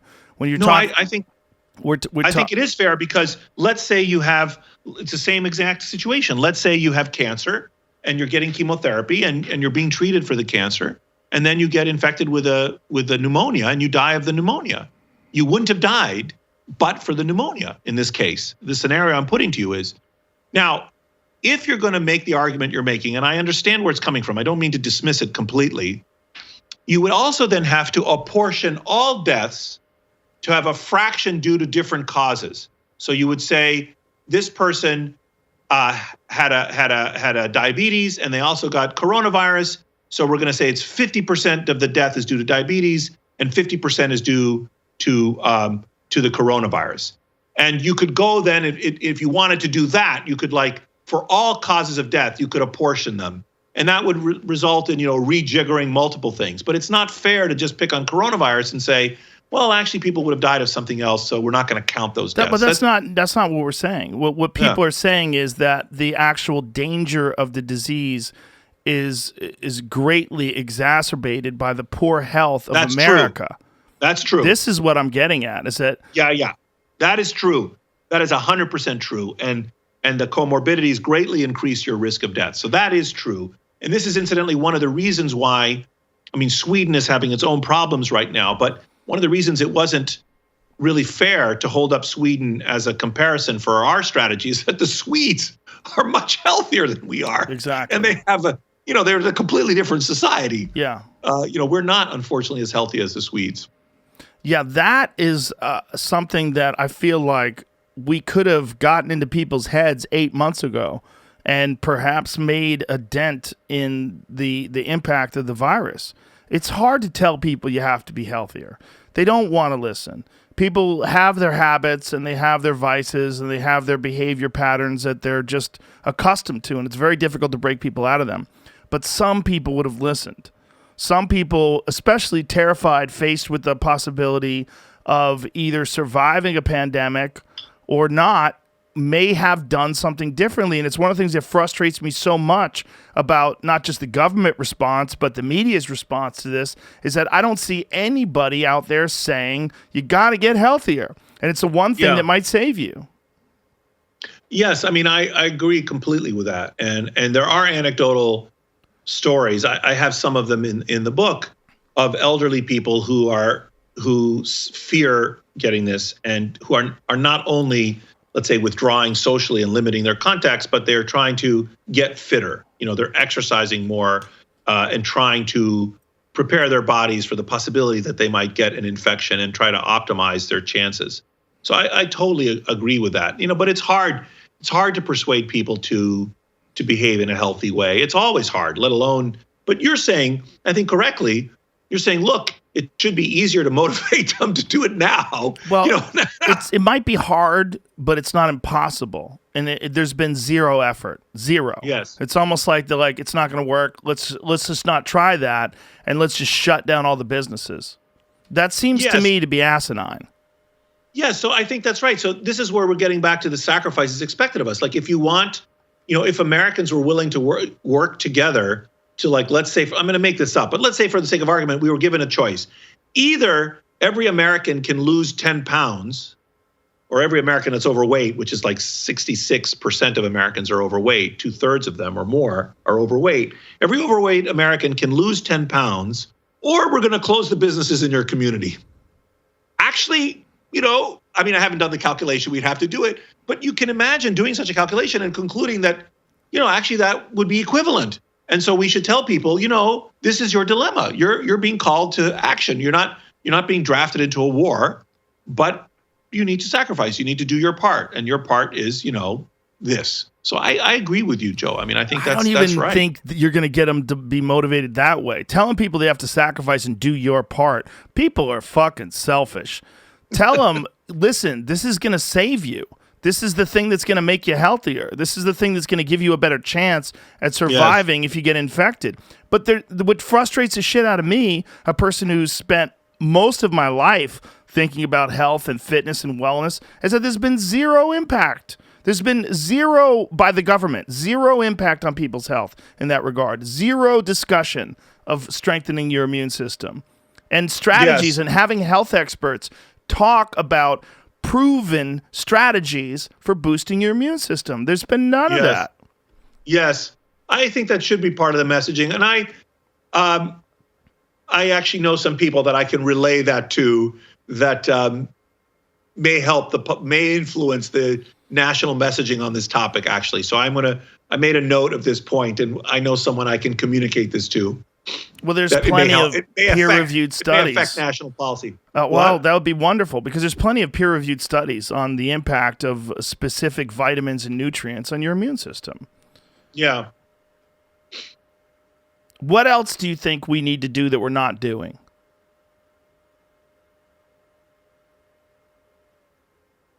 I think we talked about some of that already. I mean, I think we need to get much better with testing. We need to get better with masking. We need to, unfortunately, avoid gatherings. We need to be better with public messaging. We need to prepare the nation a bit more to understand what we're facing. I think we do need more coordination. I don't think this kind of patchwork approach will work. So these are all the things I think we should be doing. And in that messaging, incidentally, I would second what you said, which is encouraging people to take better care of themselves. which is a good thing to do anyway. So I think that's already a pretty tall order, Joe. I mean, I don't know what more we can do. We are making heavy investments in vaccine technology and in science, which I think we need to do. I think we do need to take our public health infrastructure a bit more seriously. It's sort of a very unsexy thing to spend money on public health departments, but we need them. You know, when this pandemic struck, we didn't even have contact tracing capabilities at the level we needed. It's very sort of bread and butter kind of public health capabilities, but compared to Asian countries, we didn't have that. So there are a number of strategic investments as a nation we need to make, all of which, incidentally, are peanuts compared to what's happening to us. I mean, Larry Summers, a former Treasury Secretary, a former colleague of mine from when I was at Harvard, now I'm at Yale, and a colleague of his, David Cutler, who's a health economist at Harvard, they published a paper about a month or two ago, which called the coronavirus the $16 trillion virus. $16 trillion. These are vast sums of money. And they estimated that the hit to our economy by the virus was $8 trillion, and that there was a further $8 trillion loss because of the deaths, illnesses, and disability from the virus. So our nation has suffered from the moment this virus took root in our society. It has suffered a $16 trillion loss. It's like having a big house that just is burned to the ground. It's gone. It's just a big loss, and that's what we're facing as a country, actually. And I just think I'm repeating myself. I think we just need to confront that and deal with that as sensibly as we can. I think one of the more unique things about America is that we have all these different states, and we get to see all the different responses that different states have. And that's one of the more confounding things about California's draconian methods, because it hasn't really been effective. There's still massive infections and deaths, and it doesn't seem to have done that much, particularly right now with the giant wave that they're experiencing. Florida is weird, right? Because Florida's essentially said, fuck it. You can do whatever you want. Haven't they? They've basically opened up everything. Live sporting events, concerts, restaurants.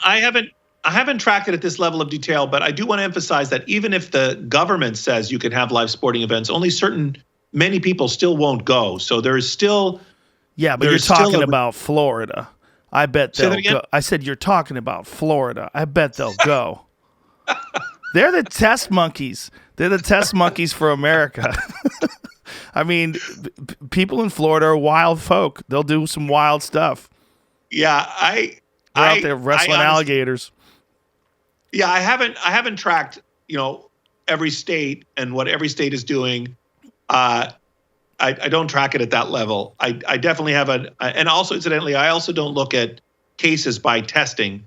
I look at deaths. Right. Because deaths are much less ambiguous. Like testing numbers can go up and down because we test more. We test more or less. This is, So, but deaths are much harder to fudge. So I monitor deaths. I have a sense of how many Americans have died on any given day and the cumulative toll of death. But I don't, and occasionally I'm paying attention to different states. Like earlier we were talking about the Dakotas. So I haven't paid close attention to Florida and California lately. Florida, the governor had a press conference. This is why I'm bringing this up, where he was bringing up where, he had different age groups. He had a chart, and he was showing that we have to protect the most vulnerable, which is people, particularly older folks and obese folks. But he was basically saying for everyone else, this is not nearly as dangerous. Now, a lot of people got angry at him for this, and they said it was irresponsible, the way he was describing it. But I'm pretty sure they're basically opening up most things. I mean, they have Disney World is open at a limited capacity there, whereas Disneyland in California is completely shut down and has been since March. Yeah, but I have to make a point here about this. And this goes back to our issue of our conversation about risk. So it is the case that most young people, if infected with this disease, face a very small risk of death. Let's say if you're in your 20s, you have a 1 in 3,000 chance of dying if you get infected. On average, if you're sick or you have some other condition or whatever, okay, you're higher. But the truth of the matter is that young people face a low risk of death of all causes. Like I have kids in their 20s. I wouldn't want my kids to get sick. If they did get sick, I would I would take some solace in the fact that this particular pathogen seems to spare the young. It needn't have been this way. Other pathogens kill the young and spare the old. Like Spanish flu. That's not the case. Yeah, like that's not the case here. So I do take as a parent some solace in the fact that, my kids, if sick, would be very likely to survive. But I would not say, oh, never mind if you get sick. That's not true. Their risk of death is very low from all causes. So why you would willingly accept an extra cause of death, especially one that doesn't offer any benefits. It's not like you're driving a race car and risking death, but you're having fun driving the race car. This is like you just I think Florida's explanation for that would be that they want to open up their economy because they think there's a danger in closing the economy that is not discussed as often as the danger, like in terms of the risk to human life, suicide, drug addiction. There's a lot of factors in a depressed economy. Yeah, and poverty is deadly. I mean, Yes. people losing their job, 100%. I totally agree. And this is why, going back, I think first thing we have to do is we have to tell the difference between what part of the economic damage is just due to the virus and what part is something we can do, like we're doing to ourselves so we can affect it. Because remember, people are going to stop going out and shopping just because they know there's a deadly virus out. So let's say, for the sake of argument, 50% of the circulation of human beings that is reduced, that is lost, is because people themselves are making these decisions. So the economy is going to tank just because people don't want to shop anymore. And that's been happening for hundreds of years with epidemics. So there's that part. And then there's the next part, which is things that we're doing by, banning gatherings or closing restaurants or whatever. And then now, if we're going to decide whether to do that or not, your argument begins to have traction because you can say, look, when we close down that part of the economy, we're contributing to poverty and suicide and drug use and depression and all these other adverse effects. And then we have to engage in the very difficult and transparent as a society utilitarian calculus of saying, are the lives we lose because of that more or less than the lives we save? And Right. Here I agree that I think that we do need to be very cold-hearted about it and do these calculations and publicize them. So if the governor of Florida said, I have thought deeply about this, and I've consulted experts, and we've done the calculations, and we've concluded that we're going to have an extra 100,000 deaths or 30,000 deaths in Florida because we are not closing the economy due to COVID. Whereas if we had closed the economy, we would have saved those lives, but we would have lost some other number of lives. And here's what I'm doing. Furthermore, dear Floridians, because we're not slowing the spread of the virus, some of you will get sick, will go to your local hospitals, and will be turned away to die because our beds are full capacity. And I am making that decision that we're going to take those deaths and we're going to take that awful outcome of people being turned away at the hospital door. And we're doing that because we want to avoid these other deaths. That would at least be honest. And, I would respect that. But I don't see that that's what's happening. I don't think that deep thought is going into it. I don't think serious calculation is going into it. And I certainly don't see governors saying, we're going to keep our economy open, but the price of that will be these deaths. And when XYZ happens in a week or in a month, I told you so. That I don't see happening. Well, that's political we can have our suicide. cake and eat it too. That is kind of political suicide, right? To say that, to say we're calculating that a lot of you are going to die because of this decision, but the economy is going to do better. No, we're going to say fewer of you will die. We're calculating. Yes, you could do that. Or you might even do the calculation and say, look, actually, we've done the calculation and we would lose 40,000 people due to the economy being tanked versus 30,000 lives due to COVID. And so I had to make the difficult decision as your governor to not issue these stay-at-home orders because this will result in saving lives. Or not. Say, actually, if I issued stay-at-home orders, we would prevent 30,000 COVID deaths. And if I don't issue stay-at-home orders, we would pay those 30,000 deaths from COVID, but we would have 20,000 deaths from the economy. I'm mixing it all up now because I'm moving too fast, and I hope listeners get the gist of it. The point is that there are lives on both sides of the ledger, and if you tally up those lives and you decide this is what you're going to do and you're honest with people, I have less of a problem with that. Now, Nicholas, if I gave you a magic wand and I said, "You're the king of the world. Tell me what to do." If you could be the person, you've studied this obviously very deeply to write this book, probably more deeply than most. What do you think should be done? What step-by-step strategy to both preserve the economy and preserve the maximum amount of people's health? I don't think we can fully preserve the economy, and I don't think we can prevent all deaths. So we have to accept that both are going to suffer. I think we can do better as a nation by jiggling and jostling to implement a variety of slices of Swiss cheese that we discussed earlier, that if we collectively implement, mean we can protect more businesses and protect our schools so our kids can go to school. I'm not saying that it's 100% sure that we can do that. We might still have to close schools and close businesses. But if we did more testing, more masking, more physical distancing, if we limited gatherings, if we had better messaging so people said, you know what, if I don't have Thanksgiving gatherings, then I can keep the businesses open and I can keep the schools open. So I think it's just immature to think that we can just go about life as it was before because our world has changed. It's just not the same. We have to accept this, at least for a while. If we do those things, I think we have better messaging from our leaders. I think we will emerge from this pandemic, as we will inevitably in a couple of years, because plagues always end. We are going to see the other side of this.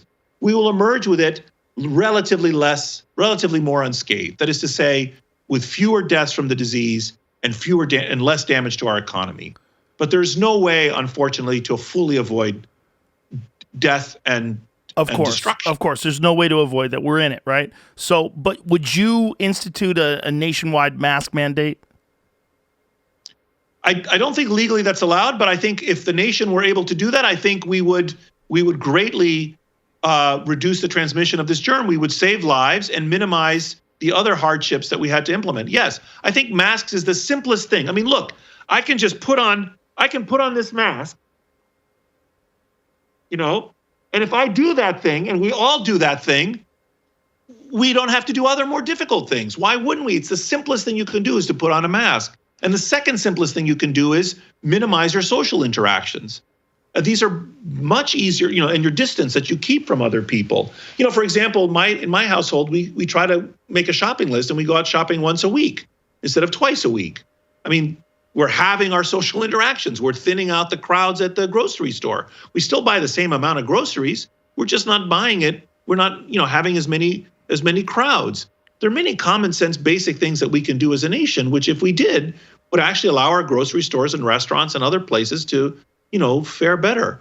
So, I mean, that's what I would recommend. Yes. One of the things that people are really terrified about, particularly my friends that live in New York City, is that it's never coming back. There's a lot of my friends that are experiencing so many of their friends moving out, seeing so many businesses go under.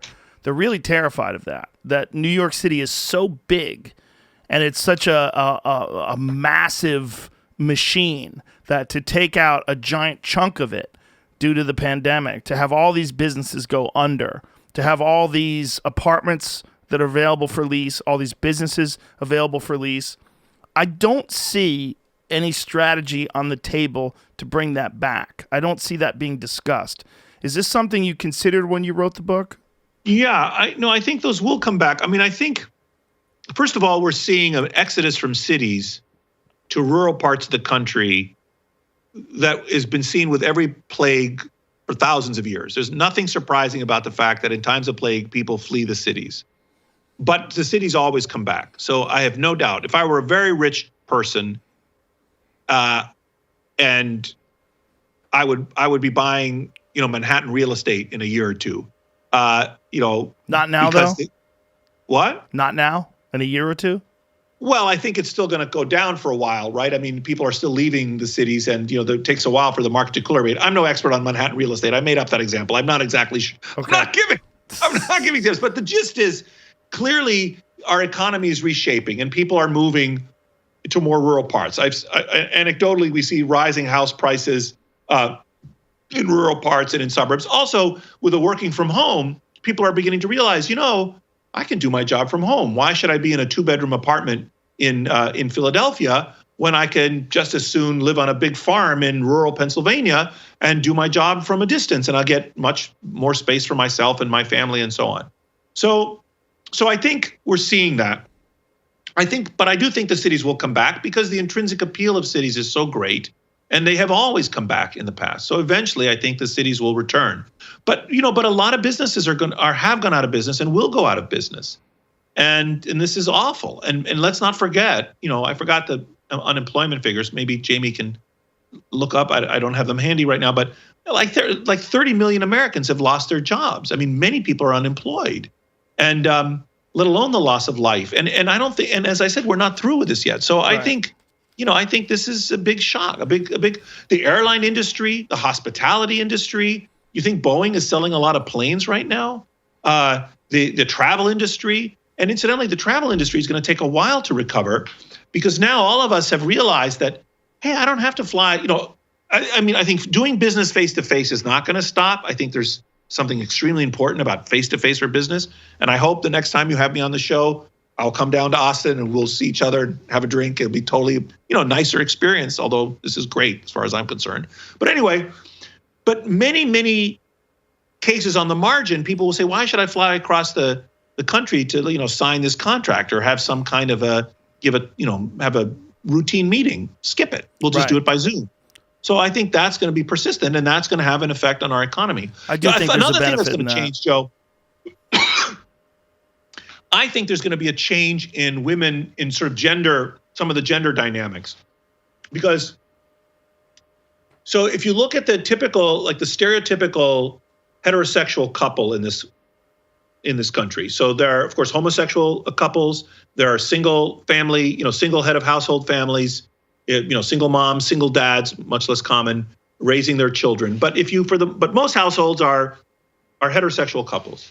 And furthermore, it's typical that men earn more than women in the labor market. Not always the case. So not all households are heterosexual. Not all households does the man earn more than women. But the modal, as we say, pattern is still that in our society. So when the economy is tanking, as it is, and the schools are closing, many families sit around the kitchen table and they're deciding how to cope. And they say, well, the man is making more money. He should remain in the labor market, and someone needs to watch the kids. So the woman is going to quit her, let's say, job that wasn't paying as much as the husband. And anyway, women might have, on average, a preference for being with their kids compared to men. So, and we should absolutely allow individual households and families to make their own decisions about how to manage their own lives. But when millions of families reach similar decisions, we might find that the labor market gains that women have made over the last 10 or 20 years might have been reversed by this pandemic. That is to say, a few years from now, when we look at the labor force participation of women, we might see a changed landscape as a result of this virus. So there are all kinds of things that will persist, that the world will have changed in some ways. So working from home, women's labor market participation, the travel industry, schooling, colleges, for example. A lot of colleges now have developed the infrastructure and the bureaucracy for online learning. And some colleges will say, we can actually offer an online degree much more easily. We were forced to do it. Healthcare, insurance companies used to not pay for, why did you have to go to your doctor to get a prescription refill? This is ridiculous. It's just stupid. Well, now, everyone moved. Doctors didn't want to see patients for such silly things. And we didn't want patients coming to hospitals and getting infected or infecting others. So we made an exception and we said, doctors can refill prescriptions without physically seeing the patient. You think that's going to come back? I mean, people are going to, for 2 years, they will have been easily getting the prescription refilled, and now, no. So there are going to be persistent changes in our society from all of these things. One of the things that disturbs me is that the stimulus package, that check that people got, the $1,200 check, was one check, yes, and it never repeated, and that was it. It was crazy. Like, it didn't make any sense. I can't imagine they thought that it really helped people, especially over the long term. What, if any, effort has been put to try to increase that? and try to send more checks out. And this has got to be a part of the response that the government has. Like Andrew Yang's universal basic income idea really made so much sense during this pandemic. Like, this is a real example of when something like this is absolutely necessary. Yes, I think another example, and then I'll come back to that, although I'm no expert in this topic, is why health insurance is tied to your employment in this country. And it makes no sense, right? I mean, I don't want, if you lose your job and you can't get health care for a contagious disease, you're going to be out and about spreading this contagious disease. Or why we don't have sick leave policy for hourly workers. That also doesn't make sense. In other words, many hourly workers kept going to work when they were sick, spreading the virus. This doesn't make any sense. We don't want that. So I think there are going to be changes in how we couple insurance to employment and sick leave policies, because having a contagious disease illustrates some of the demerits in the existing system. Now, same goes with universal basic income.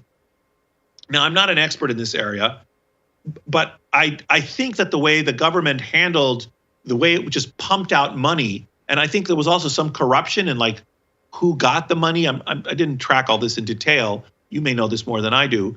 I think we're going to have to rethink that, and I don't think we're done, unfortunately, with restructuring and rethinking the unemployment benefits. I do think we're going to have to do more to provide for people, because all of that stuff is about to end.